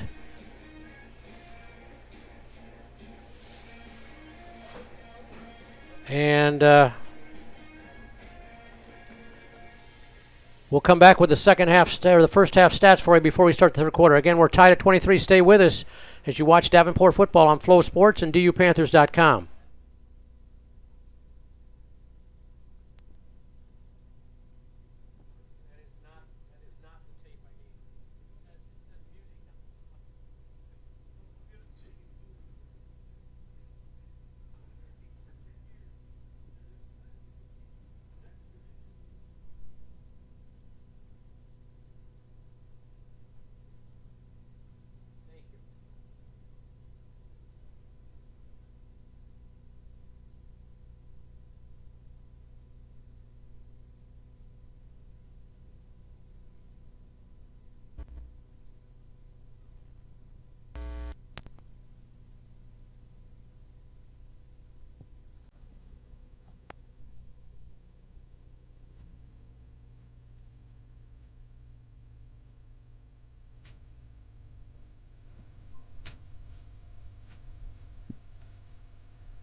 We're getting close to the start of the second half. Rick Berkey, my partner Bill Rowan, spotter Mark Erickson, and our talented, hardworking, and brave members of the Arete Visual crew standing up to the gusts that are trying to blow them off the platform up here.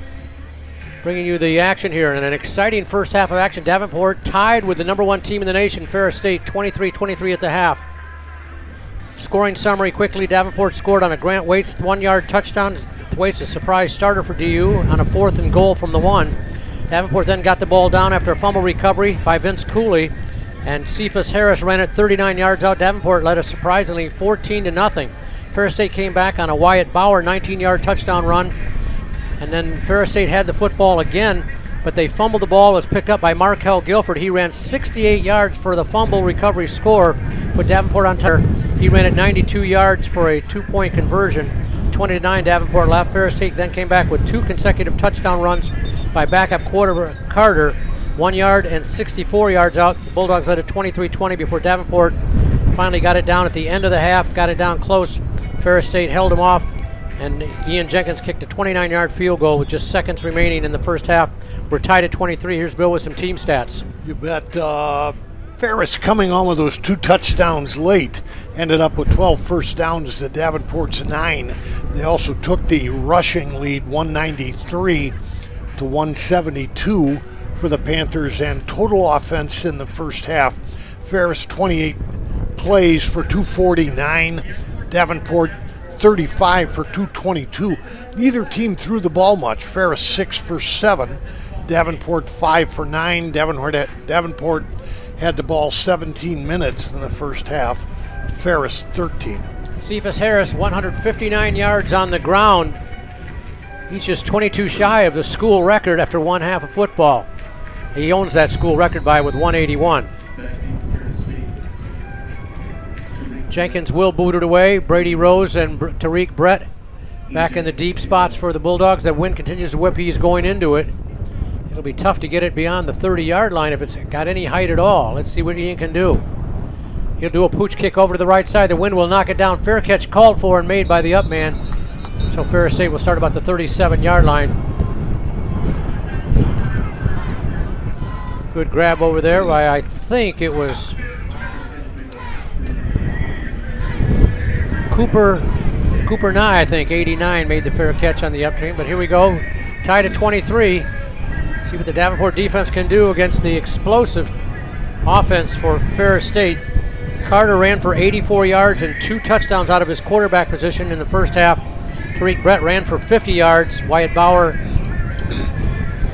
29 from the quarterback spot before he was replaced. Rose in motion on first down, back to passes. Carter in the pocket. He'll step back. He'll step out. He'll throw it over here off the side. It's incomplete off his back foot. Dangerous throw there. Good pursuit by the Davenport defense that time. Absolutely. He just heaved that ball, pardon me, up in the air. Jermaine Young was all over him. That's why, Bill.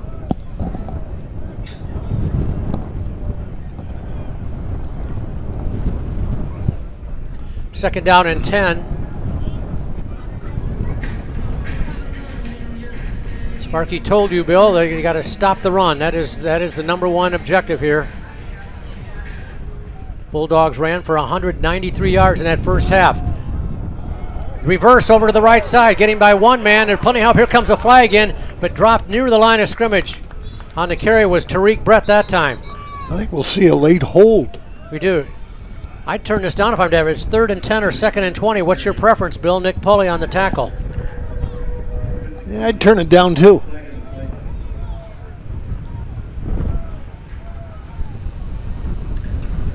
Holding. Offense number 74. 10-yard penalty from the previous spot. Replay. Well, Sparky says back him up. Yeah, it's really 6 of one, half dozen of another. 3rd and 10 or 2nd and 20. Was it the right call? Well, we won't know till after this play. If they get less than 10, it was the right decision. You hear any wind in our crowd mic, Rick? We do hear a little bit.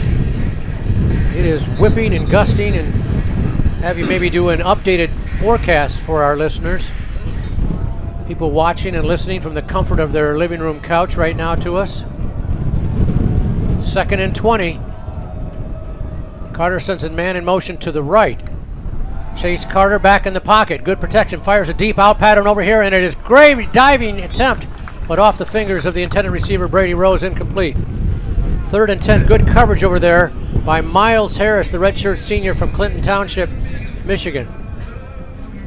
So it was the right decision because it's 3rd and 20. It was going to be 3rd and 10. I'd like to see if we can get some help on the pursuit there. What's the weatherman say? He says we're still going to get 33-mile-an-hour gusts, but the average has moved up from 17 to 18, Rick. Oh, man. A noticeable mile per hour to our microphones. Are we going to stay dry? Because it would be quite drastically different if it gets wet. You will. Yeah, we will. 3rd and 20. The 3rd down horn sounds. Keep by Carter up the middle. He's going to get a couple, and that's it. Good job by the Davenport defense, forcing a 3 and out right away, Bill. Yeah, exactly what Spark wanted, and now you can't take advantage of the wind because you know where it's going, but he did say he wants to protect his quarterback as if he's thinking of throwing a little bit in the second half. Ferris State will punt it away. Mitch Middleton, the kicker, averages 45.5-yard return. Asher Gregory. See if we can get Asher the Dasher. We get a flag before the snap. It'll still be 4th down either way, but it's a false start, and instead of 4th down and 15, it'll be 4th and 20. Back them up. Give you some scores, Rick, in other GLIAC games. Saginaw Valley 17-7 over Michigan Tech at half. Northern, which won last week here, 14-0 over Tyrone Wheatley's Wayne State team in the second quarter. And Grand Valley 21-0 over Roosevelt. There's your punt. Asher watches it hit near the sideline, and then it stays in bounds and finally trickles out. That was a very fortuitous hop there for Mitch Middleton. Give him credit. He must have planned it that way. And DU will start with the football. Deadlocked at 23 here, 90 seconds into the 3rd quarter. Now that ball probably bounced a hard 25 yards after it came down. Sparky told you he was impressed with Grant Thwaites, Bill, and he was very efficient. Yeah, 5 for 9, had a 27-yarder was his long one, 50 yards total. Let's see if they protect him. On the other hand, I don't know. That 27-yarder was that great catch by George Sims over on the sideline. Cephas Harris with 159 yards in the first half to his right on 1st and 10. He'll fake the handoff, and he's going to be kept by Thwaites, who gets back to the line of scrimmage, and that's about it. He looked like he wanted to throw wide to the right side, Stanley Lambert on the tackle. Then he changed his mind and just ran 2 yards up the middle. Thwaites now 6 carries for 13 yards in this start.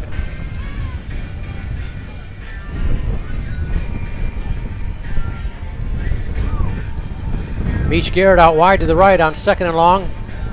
Just inside him is George Sims for DU's offense. Thwaites look over the D, will stop back in the pocket. He'll swear pass caught by Harris on the right side. He'll reverse his field to the 15. Breaks one tackle, falls forward. It's a little bit short of the line to gain. It's going to be 3rd down and about 3 for DU after a nice catch and run by Trey Cephas Harris. That's his first reception of the game, brought down by Ryan Ahern, the redshirt freshman from Rockford. And we've got a player shaking up. That is Cephas Harris, Bill. That is not good. Yeah, on his knees. He is up off the ground. I'm trying to think where you would be injured if with that posture. While they attend to the touchdown train, who is obviously a major part of this offense, let's give you some defensive stats. For Ferris State, Nolan Ziegler, the transfer from Notre Dame, with 6 tackles for Ferris. Madison and Paiute, 5 each. Davier Jones with 4. For Davenport, Latrell Scott and Xavier Marquez led the way with 4 tackles each. Lawler and Mills, 3 apiece. And did Trey get off? He is hobbling off. You see number 7 very gently working his way to the sideline. So that's going to fall a lot of responsibility now on Caden Collins, who's been more than an able backup. They've used him in many times in that same lineup with Trey. Now Caden Collins, though, number 4 in your camera there. The deep back in that pistol formation on 3rd down. And a long 3 for DU in the first possession of the second half for them. Fake to Collins. Thwaites will throw it deep out here, and that ball is incomplete. Well outside of George Sims, who was doing an out pattern, and the Bulldogs defenders had him sandwiched. Combining on the coverage there was Madison and Paiute. DU will turn it over 3 and out. Both teams go 3 and out on its first possession of this second half. Grant just heaved that pass into double coverage, but it was thrown well out of bounds, so no harm. Alec Woyan will be booting into a vicious wind. He has a long of 57 on the season. He won't come close to that against this breeze. The dangerous Brady Rose back to receive. You want a line drive kick here as opposed to a floater. There's your line drive kick. It'll hit about the 45, bounce a little sideways. Now it heads towards the sideline before an up man finally touches it for DU. Good coverage on special times that time by Zach Papadakis, who always seems out there. He was shaken up a little bit earlier. Glad to see Zach back out there. Papadakis has done a lot of contributing here as a redshirt freshman out of Grand Blanc, Michigan. A couple national scores for you, Rick. The first 2 are surprising. South Carolina 30-3 at halftime over Texas A&M. Ouch. 30-3, and I think that game is in Texas. Lubbock, is it? And Michigan 7-6 halftime over Northwestern. At Wrigley Field. Yeah. Back to pass Carter. He's going to go long down the left sideline. The ball's up in the air, and that ball is fought for and kicked away, nearly grabbed on a deflection. Going up for it was Ferris State's Tay Boyd, and as he came down, Bill, on the coverage by Diamond Evans, the ball hit his foot, caromed up, and was almost grabbed by another receiver on the deflection. Yeah. Boyd adjusted real well to that ball. Kind of a comebacker, but just didn't make the catch. And then almost kicked it to his buddy. They've got Wyatt Bauer back in there at quarterback, Bill, so Tony and East shuffle him in and out. Bauer started. He was replaced by Carter. Now Bauer back in there on 2nd and 10.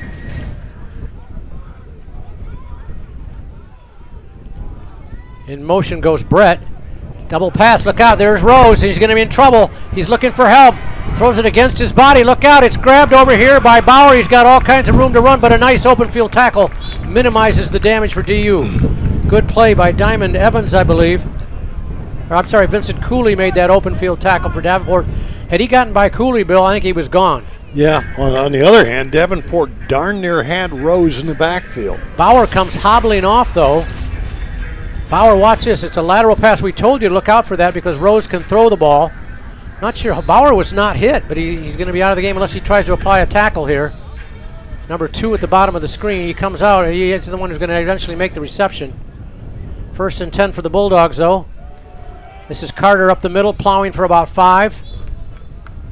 Chase Carter in that first half ran for 84 yards and 2 touchdowns with a long of 64 yards for the score. Brought down after that gain by Nick Pulley, the redshirt senior from East Lansing High School. Call it 2nd and 5 for Ferris State. Deadlocked here. We played just over 4 minutes in this third quarter on a windy but so far dry November afternoon in West Michigan. Rose in motion. Carter keeps up the middle. He'll get to the line of scrimmage and fight forward for a couple. Spot him at about the 40, or make that the 36-yard line. Call it 3rd and 3 for Ferris State. Probably in 4-down territory after the tackle by Jamon Gibson, the redshirt senior from Toledo. They'll run no huddle this time. Chase Carter chases them up to the line. And they'll give it off the right side. Brett's got the first down and more down the sideline before he's run out of bounds near the 20-yard line. Tariq Brett, a nice carry. He had 50 yards in the first half. Nice run that time. Run out of bounds by Marquez, but not till he moves the chains. 1st and 10 Bulldogs trying to break this deadlock. 1/3 of the way into quarter number 3.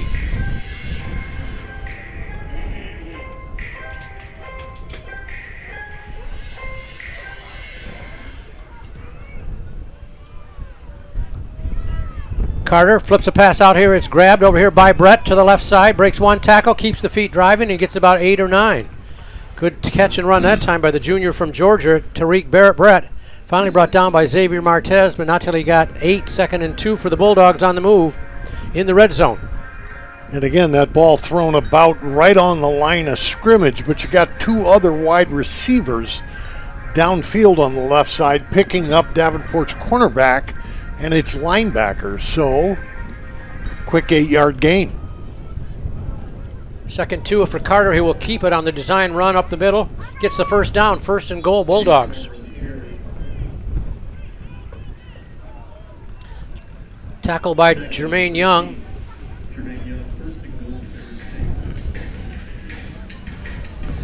They're not going to get too fancy here, Bill. I look for a lot of Carter runs here. But they'll go to Brady Rose, run around the left side. He'll get to the 5, to the 2, to the 1. Falls forward. Is he in? He is. Touchdown, Ferris State. Brady Rose from 8 yards out. Just a simple jet sweep going from right to left around the end, and big Carson Gulker was out in front to do the blocking. Here's your replay. We see Rose take the handoff, left side, look in front of him. Gulker at 240 pounds, bang, somebody out of the way, and Rose is in the end zone. Here's your extra point attempt. Rose holding the ball. He does it all. Eddie Jewett attempting to stay nearly perfect on the season, slips it through the uprights. And it's 30-23. The Bulldogs throw first in the first half, in the second half rather, and take the advantage by a touchdown.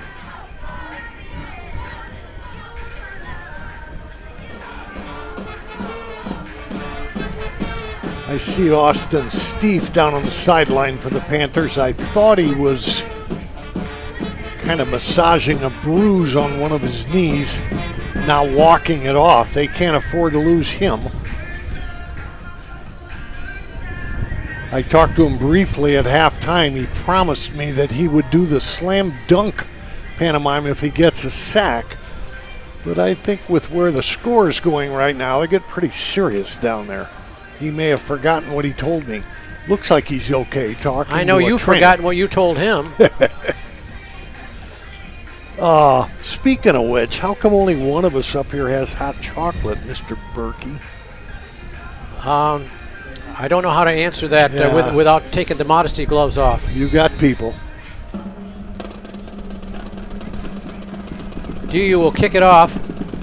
On the near side is Asher Gregory. Kick is going in that direction, but it's going to be well into the end zone for a touchback. DU will start at the 25, trailing by a touchdown.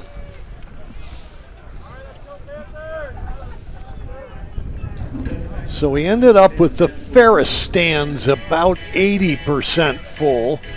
Davenport's crowds are often late arriving. I would say we're about 2/3 full on our side. Of course, we got more seats than they do to fill. Let's see, is Trey Harris back out there or not? Is it Collins? It's Collins. Nope. No, there's Collins. This is Trey, so he's still okay. He gets around the corner and stiff arms his way across the 30-yard line. That's a wicked stiff arm by number 7 that time. Bumped out by Madison, but he handled that. Madison also ate a right jab from Harris there. Well, keep an eye on it, by the way. He's approaching his own school record of 181 yards. He had 159 at the half. We'll also keep an eye, as you mentioned, on Austin Stieff below us, number 1 today, trying to work out some type of leg injury. He had kind of a banged up looking knee. Give Cephas 4 on that carry. They'll go right back to him off the left side. He breaks inside it. They got to break a first down across the 40. Nearly busted it for more than that. Cephas Harris has got to be getting close to that record, Bill. But Justin Paiute on the tackle. Give him another, let's call it 13, 14 on the last 2 carries. I think he was at 165 before the last one. See if they update that. 1st and 10 DU. He'll go right back to him into the center of the line. He'll jump cut to the outside and keeps those legs driving. There's a good effort that time by Harris with plenty of pursuit help there against him. Lambert finally stopped him, but he took about 3 tacklers for 4 yards, another 4 yards. I think he's got 178 with that last carry, Rick. What's the... 181, his own record. It's just 3 yards shy of that. Caden Collins will check in for him, though, so he won't carry it this time. See if they just need a breather. I see him down below us. He doesn't look 100%, Bill. Here's Caden Collins to the left side. He's going to try to turn the corner. He does. Gets the first down and more down the sideline. Caden Collins. KC down the sideline before he's run out of bounds. Good explosion down the stripe by Caden Collins. The young man from Canoga Park, California. He finally run out of bounds, but not until he gets all the way down to the 32-yard line. 1st and 10 DU. Giassi Madison got an arm out at the very end, saving the touchdown. Collins had just 1 net yard and 2 carries in that first half, but he picked up a whole bunch on that one. 1st and 10 DU, beyond the midway point of this third quarter. In motion goes Luke Snyder. They'll give it to KC again up the middle. He's tripped up, but not till he got close to another first down. Caden running hard. Finally dripped up by Justin Paiute from Miami, Florida. Miami Gardens, Florida. Payout. I've misidentified him a couple times. Just like you do with your local bookie, Bill. Payout. Yeah. Give 9 to Collins on consecutive fine runs. Snyder shifts over to the left side. There's a little motion. Somebody move quickly. That's a tough one there because it was 2nd and 1. Now it's 2nd and 6. Ferris lineman shifted, got back, and then one of the linemen for Davenport, right side, jumped. Stat sheet says penalties, just 1 for 15 for Ferris in the first half, 1 for 15 for Davenport. Those were the offsetting majors, but I thought there were a couple of other. Oh, they were declined, weren't they? Yeah, they were. Yep. So 2nd and 6 for DU, moving into the final third of the field. He comes by 1. Here comes another flag. Back-to-back penalties, I'm afraid, on Davenport. See if we can spot Trey Harris on the sideline. Ruffin made the tackle, the senior from Detroit, Cass Tech High School. Oh, that's a big one. That's 15. That's not even 10. So 2nd and 1 is going to really become bad now. DU only that 1 penalty in that first half. Collins just came out. So Trey's back out there. Is he? Yes, number 7 right at the Panther head logo. Yep. Well, Grant Thwaites has only thrown 1 really downfield. That was a fine catch by George Sims in this one. We'll have to probably put it up now. Keontae Nixon to the wide left. Meach Garrett just inside him. He'll roll to the left. A little quick pop pass caught over here at the 40 to this is Nixon. And that is the first catch of the game for the Panthers' leading receiver, Keontae Nixon. 24 catches on the season, 22-yard average. Only got about 7 or 8 on that one before Eric Jackson ran him out of bounds. 3rd down and 20. Not even close to field goal range here against this breeze.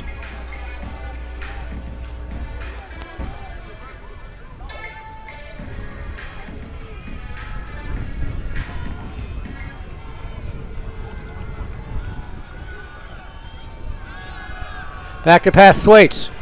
Throws it across his body towards the sideline, and it's well out of the reach of Caden Collins. Thwaites might have had some room there to run it, but he needed 20 or 15. I don't think he thought he could get there before Chris Lands broke that up. 4th down. You're in no man's land here, Bill. Too close to punt it. Although you may try a little pooch punt. Keep an eye on Thwaite, see if he backs up a couple steps from that quarterback stop. Oh, he gets them off down. He got a free play. Throw it up for grabs. Oh, they're going to blow it dead. Oh, Sparky's not going to like this. Sparky's going to say, why didn't I have a free play?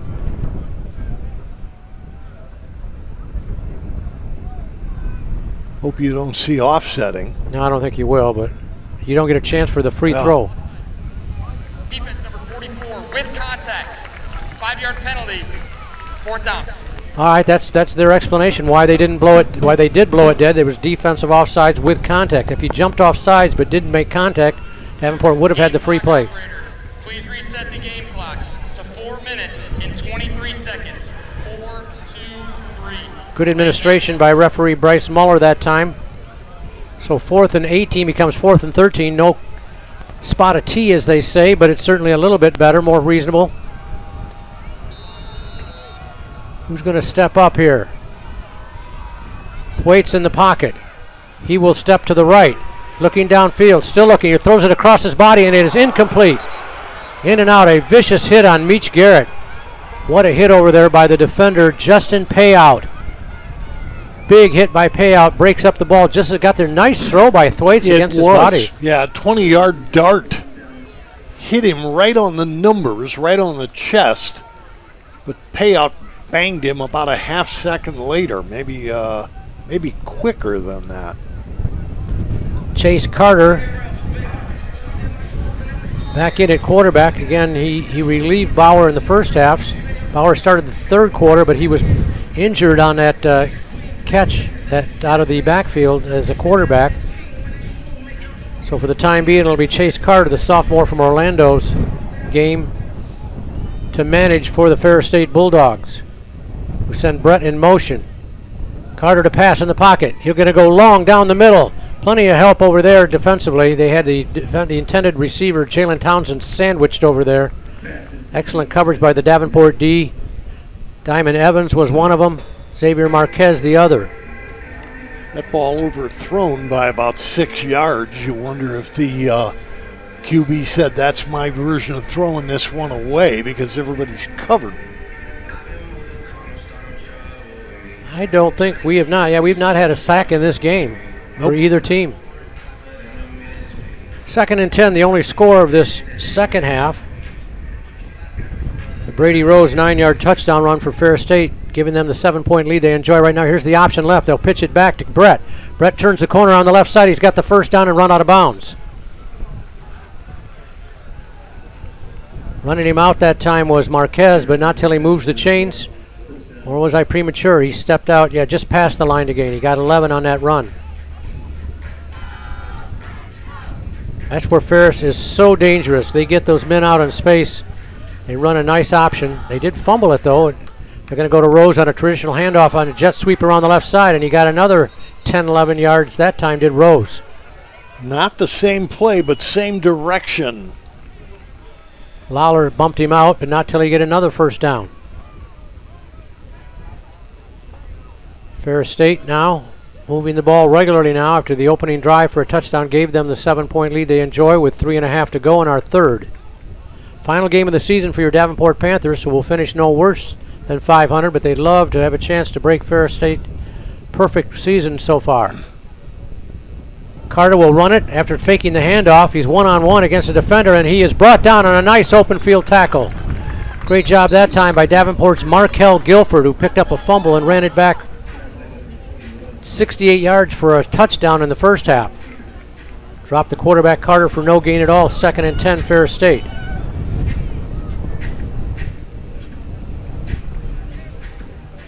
.245 on the clock. 2:40 when they snap it, maybe a little less.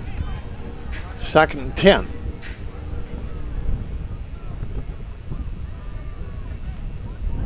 Carter will keep it. Design run to the left side. He breaks one tackle, fights forward, and he's close to free. Fumbles the ball, and Davenport's got it again. 3rd fumble recovery for DU today. Vince Cooley got the first one. Markel Guilford, the second one, and this one goes to Jamar Mills, and DU gets the ball back after the big fumble recovered by the defense. The ruling on the play is a fumble recovered by the defense. Bill, you mentioned their fumbles this year. It was 22, was it, coming in? They came in with 21 and 9 lost. Now they're at 24 and is at 12 lost. We'll see a replay here.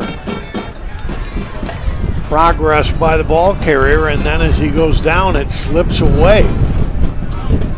Two different Davenport guys chasing it till we fall on it. Davenport now with a first down on its own 39.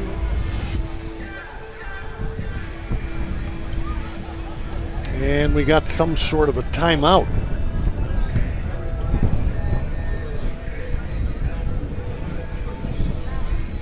So we got a timeout on the field.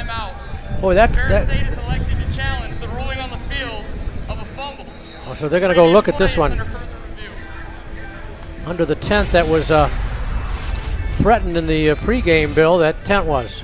We'll watch the replay, see if the ball, when the ball comes out, if that knee is down or any part of that leg. That's a little bit of a concern. We don't see it yet, and the ball carrier's down. We don't see the ball out yet. Yeah. I have a feeling they may win this challenge, Bill. Yep.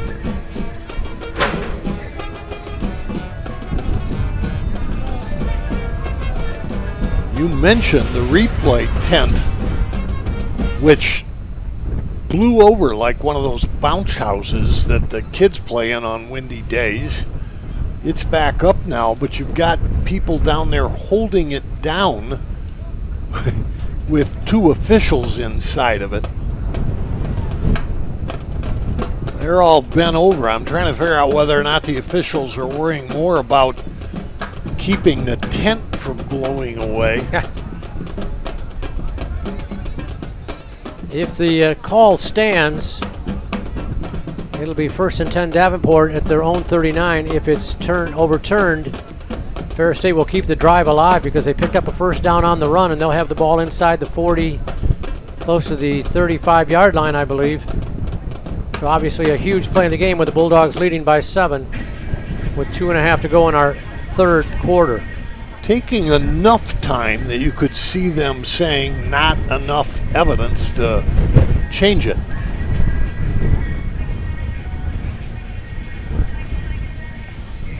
Except that we must add, though, that if they do change it, they've got to get the time right and the spot right for where it'll go back to. Yeah, you're right. You have some other scores here, buddy? Well, Saginaw Valley now leads.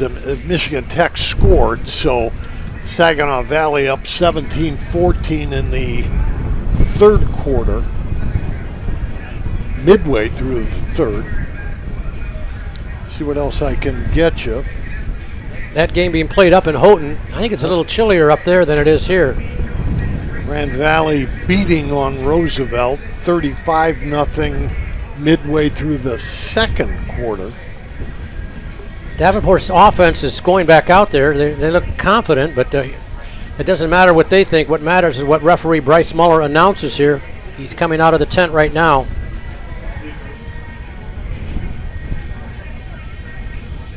And here is the big decision reached after reviewing the monitor replay. After review, the runner's knee was down prior to the ball coming loose. The ruling on the field is overturned. It'll be third down, Ferris State at the 41-yard line. So they switch it. Will not be charged a timeout, and they will retain their challenge. So they do reverse it. Downs marker says first down, but the good news for Ferris is they not only keep the ball, they are 2 yards away from a first down, and my guess is that they're in 4-down territory. I'm wondering about the spot. I thought he had easily had the first down before that ball came out. Tony Anise, I think, is questioning that same thing on the far side, but he's probably so relieved he got the football back. He's not that focused on it, but he's a wily veteran over there on the sideline. Succeeded coaching everywhere he's been, and so many stops, high school, junior college, and now at Division II level. Third down and a short 2 for the Bulldogs. Carter tries to get the defense to jump. They do not. Somebody thought they did. He shifts Tariq Brett over to the right side. Now we get a timeout. The play clock was down to 0. They called a timeout just before, I believe. Ferris State, their first of the half. You mentioned Anise. He is a rather diminutive character, or at least he doesn't eat too much. I believe, I've seen him in interviews, if he would shave more often, he would be coaching D1. He's that good. He always looks like he's about to leave for a hunting trip while explaining his latest unbeaten record. Met him on a sideline once at a high school game. Really a nice guy. And Rick, for some high school football work that you and I do, I interviewed West Catholic High School in Grand Rapids. Their coach, Landon Grove, who won a state championship last year. Grove played for Anise, and I said, what's his secret? I couldn't believe it. Grove looks at me, he says, it's family. We love each other. I thought, in football? There is a strong devotion by players and former players in that program.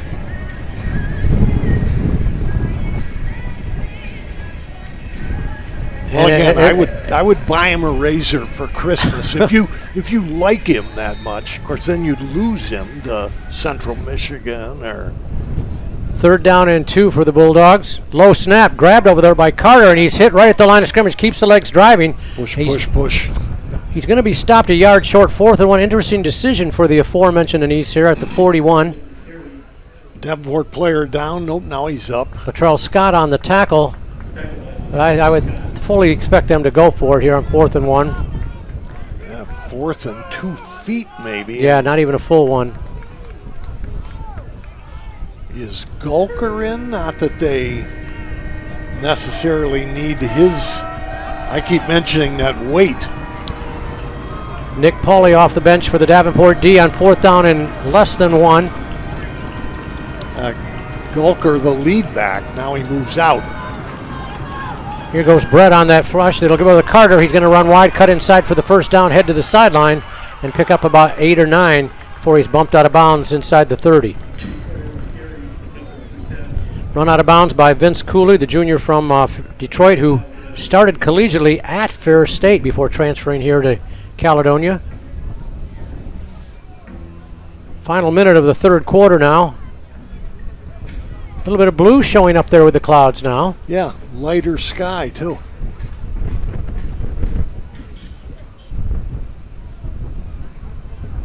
In motion goes Brady Rose. He'll turn the corner on the right side, and they get held to a minimal gain. A couple yards before he's knocked down by Latrell Scott. Or Jamar Mills make that, excuse me.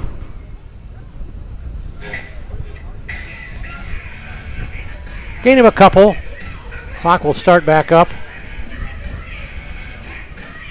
He'll get one more snap off, and unless the clock stops on this play, it'll be the final play of the third quarter. We'll have third quarter stats for you. Quarter dominated by Ferris State. Ooh. Now they move, and 2nd and 8 will become 2nd and 13, although both sides pointed at each other here on this one. False start. Offense number 74. 5-yard penalty. 2nd out.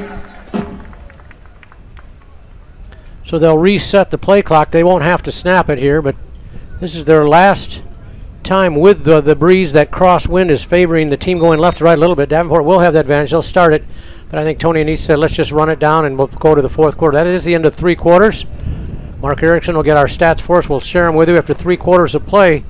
Ferris State 30, Davenport 23. We were deadlocked at 23 apiece after 2 quarters of football. The only score in that third quarter. Brady Rose 9-yard run for the touchdown for Ferris State at the 8:45 mark. The Bulldogs have the ball now. 2nd down and 13 to start the fourth quarter. And I know we've got a quarter to play still, Bill, but Davenport has presented themselves well in this game after that crushing defeat in 4 overtimes last week at home against Northern Michigan. Yeah, they have. I keep thinking back to that blocked extra point and the 2 that came out of it for Ferris. You take that out of the way, it's 28-24. Not a lot different than 30-23, unless you are wondering what you can do with a touchdown. I think Davenport's played real well today, and we haven't seen any of the sort of knuckle-headed penalties that you worry about. Third quarter stats, I noticed that Ferris now 356 yards of total offense, Davenport 268. So Ferris exerting itself there. Ferris 8 for 13 throwing the ball, Davenport 7 for 14. Remember that Sparky mentioned getting some protection for Grant Thwaites. Well, the numbers are fading a little bit because he's 7 for 14 and only 58 yards passing after 3 quarters. Cephas Harris with 178 yards through 3 quarters of play, just 3 shy of his own school record. Right now it's the Davenport defense that's got to step up. Second down in double digits for the Bulldogs, of moving it right to left with those red pants and white jerseys, red helmets. Chase Carter.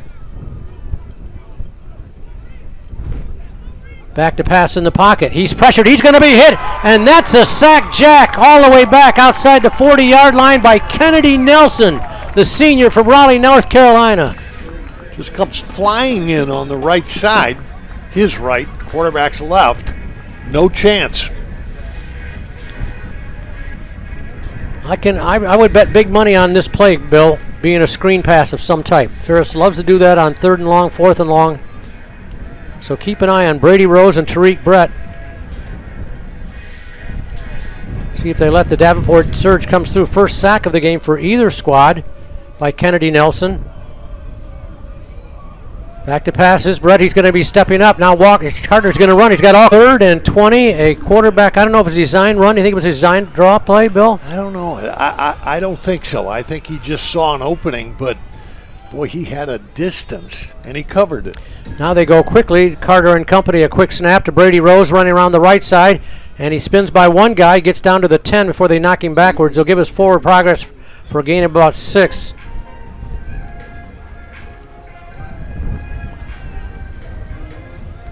Jamar Mills knocked him down, the senior from Lansing, one of those honored in the pregame ceremonies on senior day before the game today. Carter now 15 carries for net 111. I think he's going to run it again. You are right, sir. He'll go up the middle and plow for a couple. They'll stop him short of the line to gain. He got about half of what he needed. It was 2nd down and 7. He got about 3.5. Let's call it 3rd down and 3.5 for the Dogs, with a 7-point lead here in this 4th quarter and the final game of the season for your DU Panthers. Jamon Gibson made the stop that time. Good news, Bill, by the way. We will start out with 3 straight home games next year, unlike this year when we started 3 straight away, not only away from home, but a long ways away from home. I never saw you at the beginning of the season. You smiled a lot during that period. 3rd down and 3.5. Carter's going to run it. He's got room to run down the left side to the 10, to the 5, and he's run out of bounds. Did not score, but he did move the chains for a 1st and goal. Carter, a nice run. Guilford bumped him out. He had a big lineman who had pulled in front of him, and you knew he was going to get the 1st. I thought he would get in.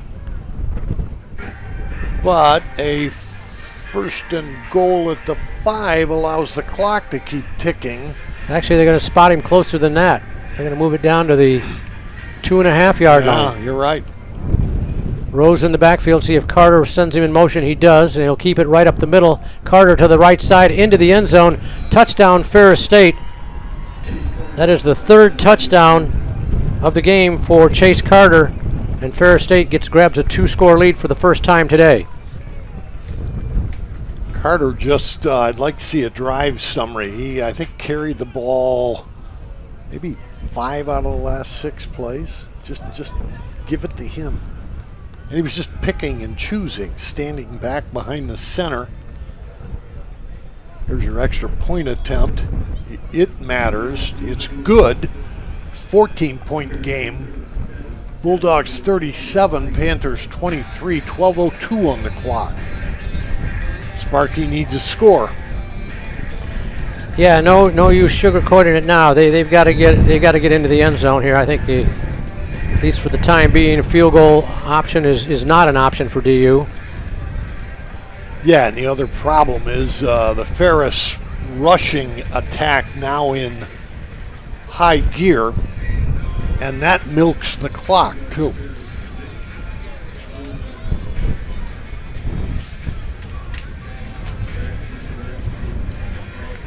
Ironically, the sun breaks through more than any other time all day. Just as the scoreboard gets a little darker for DU, the field gets a little brighter. Sims and Asher Gregory back to receive the kickoff from Middleton for Ferris State. Gregory on the far side, Sims on the near. They'll go to Gregory's side on the right side. Let's see what Asher the Dasher can do from the 10. 15-20. And gets across the 25 to about the 27-yard line.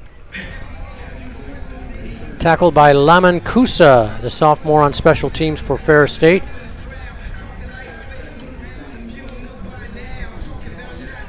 My two favorite names in the league probably on special teams in this game, Papadakis for DU and Lamancusa for Ferris State. At least favorite to say. All right, DU's got to be a little conscious of the clock right now. Maybe put the ball up more than they want to. They send Trey Harris in motion. They'll shift him over to the left side. On 1st and 10, they'll swing it out to Trey. On the left side, tries to get out of the ankle tackle and cannot. Good holding on for dear life over there was Ferris State's defender. And that was Alston Ware, the sophomore from Florida. Held on to the dangerous Cephas Harris. Give him 3, 2nd and 7 for DU under the first play of this drive. Davenport, or the Ferris defense, has done a superb job bottling up Keontae Nixon, the Panthers' leading receiver, with just 1 catch so far. Rolling out Thwaites, he'll throw it across his body, and that ball is caught on a diving guess by guess who? Keontae Nixon. We just mentioned him, should have mentioned him before. Nice grab by Keontae, the young man out of Chicago, transferred from Roosevelt University. Davier Jones on the tackle, but a nice catch, sliding grab there by Keontae, who was all-conference performer for Roosevelt last year before transferring to Davenport. Harris off the left side, he gets about 2 or 3. He needed 3 to tie his own record. I think he got 3 right there. Let's check it. Tim Allen brought him down. So unofficially, he has tied his school record of 181 in a single game. Cephas would gladly trade that away for a victory here against the #1 team in the nation. Not out of the realm of possibility, but things are looking a little darker for DU, down by 2 scores with 10.5 to go in this 4th. Collins in the backfield on 2nd and 7 for DU.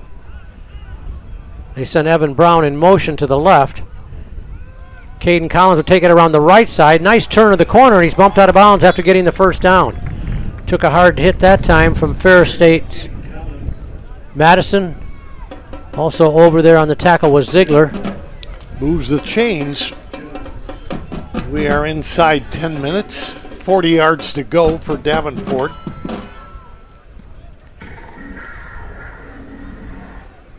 DU running a little bit quicker with that play now. It comes in a little slower just as I say that. Collins split out wide to the left. Harris in the backfield. 1st and 10 DU. Swing pass, that's going to be a lateral, and Harris is going to lose yardage. Because it was behind the line of scrimmage, that's going to be a loss of yards, so never mind having tied the record. He's 5 yards back after that pass because it was behind the line of scrimmage and backwards. Davier Jones with a big defensive play. He will lose yards. 5 to his, that's a run in the stat sheet. -5, 2nd and 15 for DU. Where did you say he was against his own record, Rick? He had tied it before that play, and then he lost 5 yards on that swing pass, which goes down as a run. 2nd and 15. They'll try to get it back on the left side. He gets most of it back, gets about 4 of it back, so he's back within a yard. 3rd down and 11 for DU at the 41-yard line of Ferris State. Zach Kelly, the redshirt freshman from Grand Rapids. Forest Hills Northern High School was where Kelly was from. 300-pounder, redshirt freshman. 300 pounds as a redshirt freshman. he's got some growing still to do. 3rd and 11 for DU. They bring Keontae Dixon off to the right side. He made that nice sliding catch on this drive for a pickup of about 20. Carter rolling out to the right is Thwaites. He'll step up. He'll throw it deep out again to Keontae, he dropped it. You won't see that too often. Thwaites put it right on the numbers, and Keontae couldn't handle it. Coverage by Jones, but that was a nice ball by Grant. Hit him just above the navel, catchable.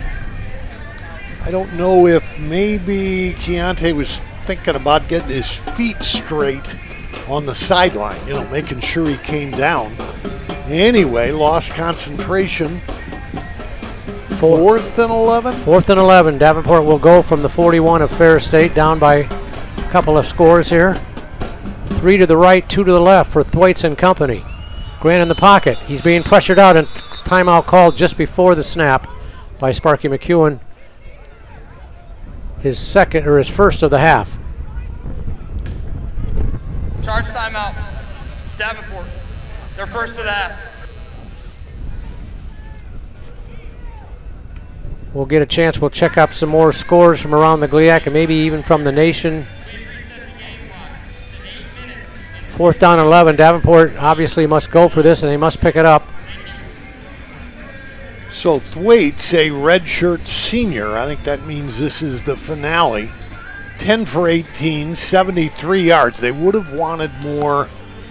Well, they never can get enough yardage of any kind, but they would have wanted more yardage passing from him.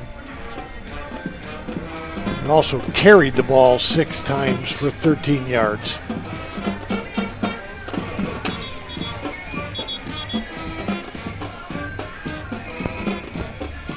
That hot chocolate was really good, by the way. Yeah, okay. Yeah, sure.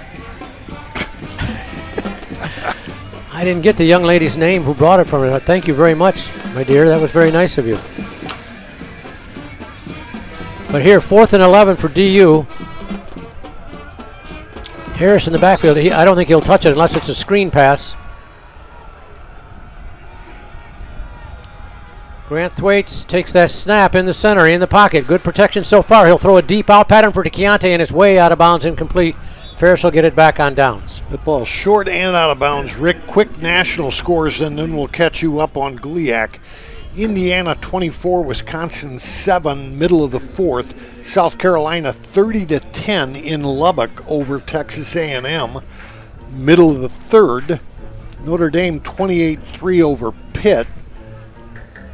3rd quarter. Michigan 14-6 over Northwestern early in the 3rd. And those are the ones that are being, keep in mind, those are all noon games. The rest of the world still putting their socks on. And Ferris with a first down. Brady Rose will plow for a few. You didn't see it any much last time, anything fancy. They're just going to keep the ball on the ground, not put the ball in harm's way. Tackle that time by Davenport's Carlo Ibar.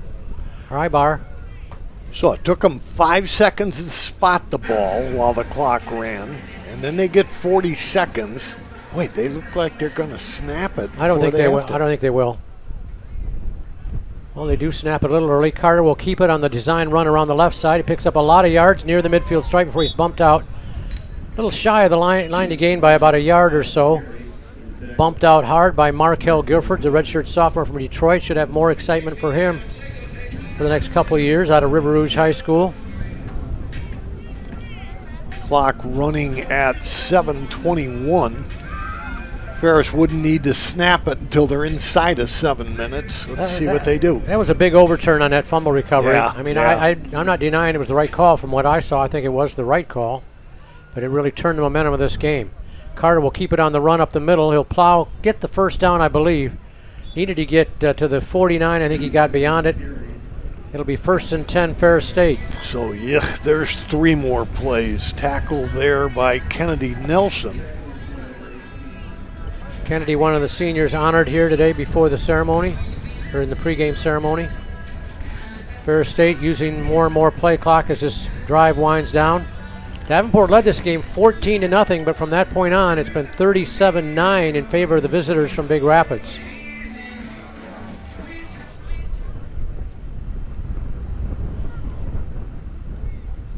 In motion goes Tariq Brett. They'll give it to him. Boy, is he hit for a loss. That helps. Latrell Scott wrapped him up before he even took one step towards the line of scrimmage. Great tackle by Latrell Scott. I didn't mention the tackles through 3 quarters. For Davenport, Marquez had 8. Latrell Scott had 6. That's at least 7 for him. Lauer and Mills 4 apiece. For the Bulldogs, Payout had 8, Madison 7, and Ziegler 6 through 3 periods for the Dogs. 2nd and 16 after a loss of 6 on the big play that time by Scott.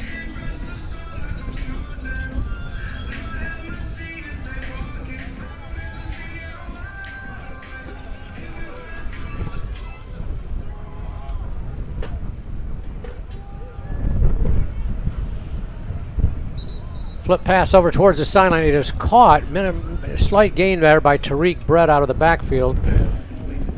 Got the loss yardage from the previous play back before Darrell Jeter, the freshman from East Lansing High School, made the catch. Good play by Darrell. We've got some more plans for him in the future for Davenport.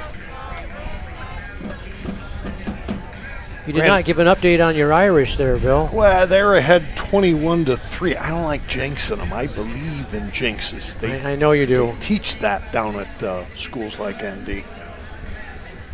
3rd and long. In motion goes Jeremiah Lee for the Dogs. Fullback up the middle. Plenty of room to run. Look out. This is going to go the distance. 48-yard touchdown run by Tariq Brett. And the Bulldogs really pulling away now.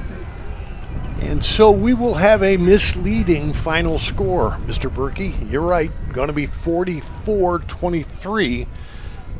You were just telling us a couple minutes ago it was 14-0 for Davenport. Champions do what champions do, I guess. Grand Valley 42-7 over Roosevelt. That's halftime.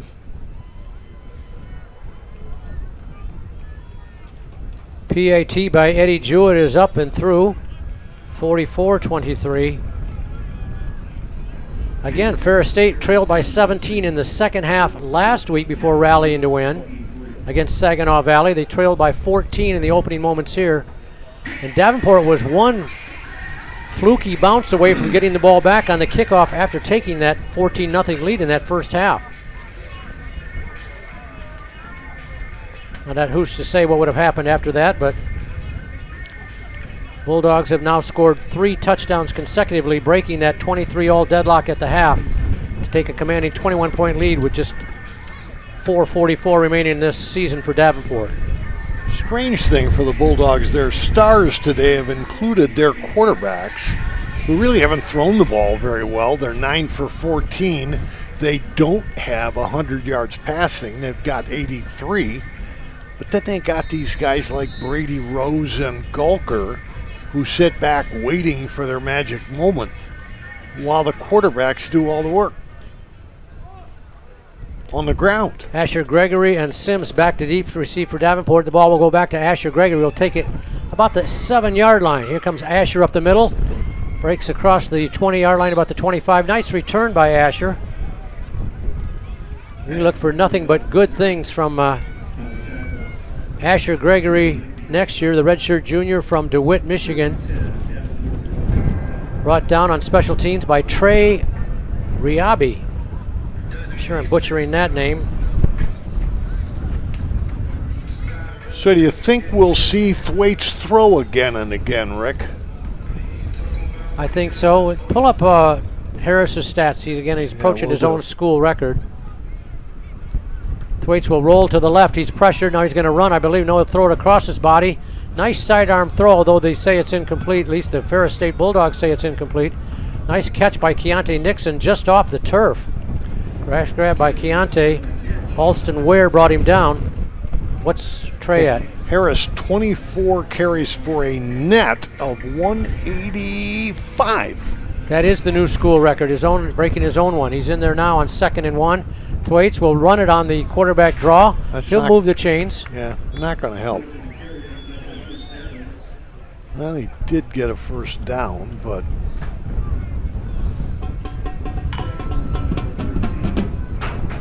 Stanley Lambert with the tackle, and we are at 3:50 and the clock and the wind running. Thwaites throws a fire pass over the middle. It's incomplete. He was looking for Sims. Boy, Cephas got way down the field wide open, although maybe a lot of that happened after the ball was thrown. Davenport returns a lot of key performers from an eligibility standpoint next year. I'm going to list some of the guys that still have eligibility remaining here following the conclusion of this season. Practically the entire receiving team, receiving room I should say, most of them are coming back. Thwaites rolls left, and he's going to be hit and drop for a loss all the way back inside the 35-yard line. Sacked that time by Stanley Lambert. A couple of nice plays by him on this sequence. This is the receivers right here. Meach Garrett is gone as a grad student, but coming back, George Sims, Mike Young, Ernest Sanders, Brody Thompson, Kalen Shaw, Keontae Nixon, their leading guy. Dom Gregorik's a grad student. Evan Brown's a junior. Clint Walker, tight end, a junior. So almost all the receiving crew is coming back. At least over 90% of their catches are returning next year. In the running back room, Trey Harris and Caden Collins and Asher Gregory all due back. I missed that. It was a major penalty against Ferris State.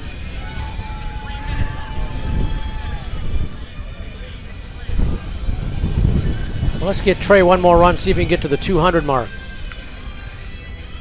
Grant Thwaites, a redshirt senior, he'll be out of eligibility. Dwan Mathis, a grad student. Mac Vandenhout, the redshirt sophomore, back in the quarterback room for DU. Clock starts after the major penalty moves the chains. Thwaites in the pocket, will step up, and he's going to run. He's got a lot of room up the middle. Nice run by Grant, who goes to a slide at about the 40-yard line, but he does pick up the first down. Coverage over there by Ryan Ahern, the redshirt freshman from Rockford. Ball on the 41 of Ferris State. 3 minutes on the clock right now. Quick flare pass out there to Harris. That's going to be a loss, but it's a pass play. It won't affect his rushing record. Yeah, to your point, I'd like to see him run it. Stanley Lambert has been a big sequence here in this fourth quarter defensively for the Bulldogs. Under 3 minutes left. Ferris State in command here after a 23-23 tie at the half. Design run again for Grant Thwaites, who slides across the 35-yard line. Isaiah Byers brought him down. But Bill, this is going to help Ferris State in the tournament the last 2 weeks when they fell behind, because you got to think at some point, at least once, they're going to fall behind in the tournament. Yep. And there's no reason to panic for these guys. They know how explosive they are on offense. The defense is timely. And they may be just on their way to winning their 4th national title in 5 seasons. Fired over the middle, incomplete. Great hit that time by Ferris State's Eric Jackson, the junior from Largo, Florida. Keontae Nixon took a big pop that time. A little slow getting up, and he's going to hobble off to the side, I believe. Here comes Keontae off. 2:03 on the clock, so we are one play away, I think, from the 2-minute timeout. Here is the 2-minute timeout right now. They haven't blown it dead. Now they do. Yeah. Oh, by the way. That was an incomplete pass, by the way. Why was the clock running? Yeah, I don't. Game clock operator, please reset the game clock to 2 minutes and 3 seconds. 2:03, and the clock will start on the snap.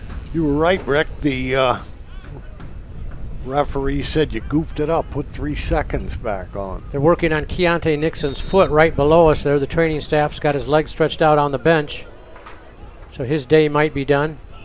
Either way, it is 4th down and could be the final snap of the year for the Davenport offense. Thwaites in the pocket. He'll pump fake, and he's going to be hit and drop for a sack all the way back outside the 45-yard line. Good surge by the Bulldogs, number 24, Nolan Ziegler, rather, the junior who played it on you, but he went to Catholic Central. So we played about 10 minutes from here. So the Panthers offense ends on a sack.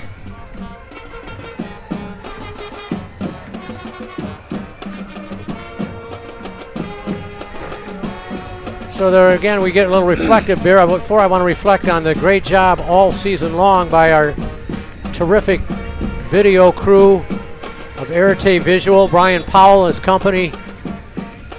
Him and Gare and the gang have done a great job showing you the pictures and the sights and sounds of home games here at the Farmers Insurance Athletic Complex. I like those guys. They got people that will point at me and remind me of things. Every once in a while we'll say something and they'll laugh.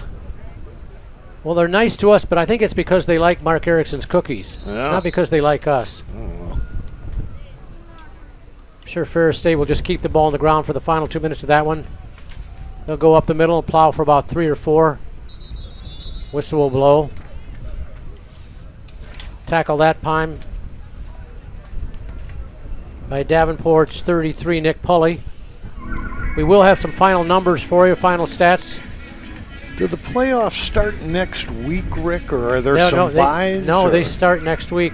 They used to have a bye. The top seed would get a bye in the region, but they went from 7 to 8 teams per region, so every team plays right away. 1 versus 8, and that's who Ferris will be number 1 in their region. Who they'll play and how many other teams will get in will be determined in the Selection Sunday show tomorrow night by Division II. Delayed handoff up the middle. And there's 32 teams total? Tackle by Nick Pulley. So that would mean Ferris is sitting there thinking, we have 4 more games to play. By the way, that ball was carried by Ferris State's, well, that number 25 that on my roster is a defensive back. I don't know if that's Edward Kafuma Henry or not. He's listed as a running back. I mean, as a defensive back, but 25 carried the ball for Ferris State. And this will be the final snap of the season for Davenport. He'll go right back to 25, whoever he is. He'll get a nice run down the right sideline, then he'll run out of bounds. That'll stop the clock for one more snap. Well, Michael Newell, we welcome him to the PA world for Davenport this year. Great job having Michael Newell, the PA announcer here, new at Davenport. Look forward to many more seasons of his dulcet tones across the public address system. Ferris will go up into a victory formation, take a quarterback snap, and they'll end it with one kneel down, and that's it. Well, Davenport scores the first 2 touchdowns of this one, and they go into the locker room deadlocked with the number 1 team in the nation, 23-all. But Ferris State, to its credit, scores 21 unanswered after intermission, and the Bulldogs win it, stay perfect on the year. Final score, Ferris State 44, Davenport 23. The Panthers' season ends at 5-5 on the campaign and 4-3 in conference play. Ferris State improves to 11-0 overall, 7-0 in first place. They had already clinched the league title last week. They finished with a perfect season in the regular season once again, and now they're on their way trying to make it 4 national titles in 5 years in Big Rapids. We see Sparky shaking hands with Coach Anise. Good friends, by the way. They will play golf a couple times during the summer, and according to Tony Anise, Sparky's never beaten him in golf. But Sparky protests against that claim, by the way. But anyway, teams shaking hands here at the midfield region. DU does have some bright spots to go hang their head on. But outside of this game, Bill, there were 3 games that Davenport had in its grasp and came up just short. Panthers lost in overtime to Truman State on a 2-point conversion that failed, 28-27. They fell against Michigan Tech at home, 16-14. Then fell on that 4 overtime marathon last week, 47-45 Northern Michigan. That's 1 field goal more, in all 3 of those games would have been Davenport victories. And probably, if they'd played this way against Ferris State, even in a loss, Had they won 2 of those 3, they'd have been in the conversation for a playoff bid. Had they won all 3 of those games, they would have made it to the playoffs, I'm sure. Final team stats, Bill. You bet. Ultimately, Davenport with 313 yards of total offense today. Ferris 458. Davenport 232 yards on the ground. Ferris got its running attack going. They had 375. Neither team did much passing today. Accomplished much. Ferris with 83 yards total on 9 for 14. Davenport 81 yards total on 12 for 23. Third down conversions, to Ferris's credit, they were 10 for 13. So, you got those running quarterbacks, you get in close and they just can't stop you if you're within 3 yards. Davenport 5 for 13. That's a big difference. There's 5 different pickups. Yeah. I mean, they're just, it's like new series, all yours. First down battle, Ferris 23, Davenport 16. Ferris ended up with the ball 31 minutes to 29 for Davenport. There was a time, I think first quarter, Davenport had it 11 minutes to only 4 for the Bulldogs. But it ended up with Ferris a little ahead. I would love to have, and I was heading down to the field to interview Sparky at halftime. I'd love to have that 5 minutes back when Ferris got the 2 touchdowns. But, hey, they're used to scoring 53 a game. So not surprising if they get 44. Perhaps, Bill, you mentioned it earlier in that first half. The game's key play was after Davenport took a 20-7 lead on that scoop and score touchdown run by Markel Guilford. Ferris blocked the PAT attempt, ran it back for a touchdown, and from that point on, before that play, it was 20-7 Davenport. From that point on, it was 36-3 in favor of the visitors. That turned the game around. And they kind of own the field now. Ferris's whole home team out on the Davenport 35, I suspect, talking playoffs. Individual numbers for Davenport. Cephas Harris breaks his own school record with 185 yards on the ground. Grant Thwaites, I thought he played pretty well overall. Had a couple passes dropped and still went 12 for 23 for 81 yards. No touchdowns, no interceptions. Receiving, Trey Harris had 4 out of the backfield for DU. Keontae Nixon 3 for 28. For the Bulldogs, Chase Carter from the quarterback spot, 153 yards and 3 touchdowns. Tariq Brett had 118 yards and 1 score. Brady Rose 38 yards. Wyatt Bauer 6 for 10 passing. Chase Carter 2 for 3. Leading receiver for the Bulldogs was Tariq Brett with 33 yards and receptions. Leading tacklers for Davenport, Xavier Marquez, 9 tackles. Latrell Scott had 8. Lawler and Pulley 6 apiece for DU. For the Bulldogs, Madison and Payout had 8 each. Ziegler 7 and Lambert 6. And that'll wrap it up one final time. Bill, pleasure working with you. You and I will be doing some basketball starting in December. Yeah, that's coming up real quick. Fun working with you and fun working with Mark Erickson. Can I quote you on that? No. Yeah, all right. Well, we're not still on the air. Come on, it's over.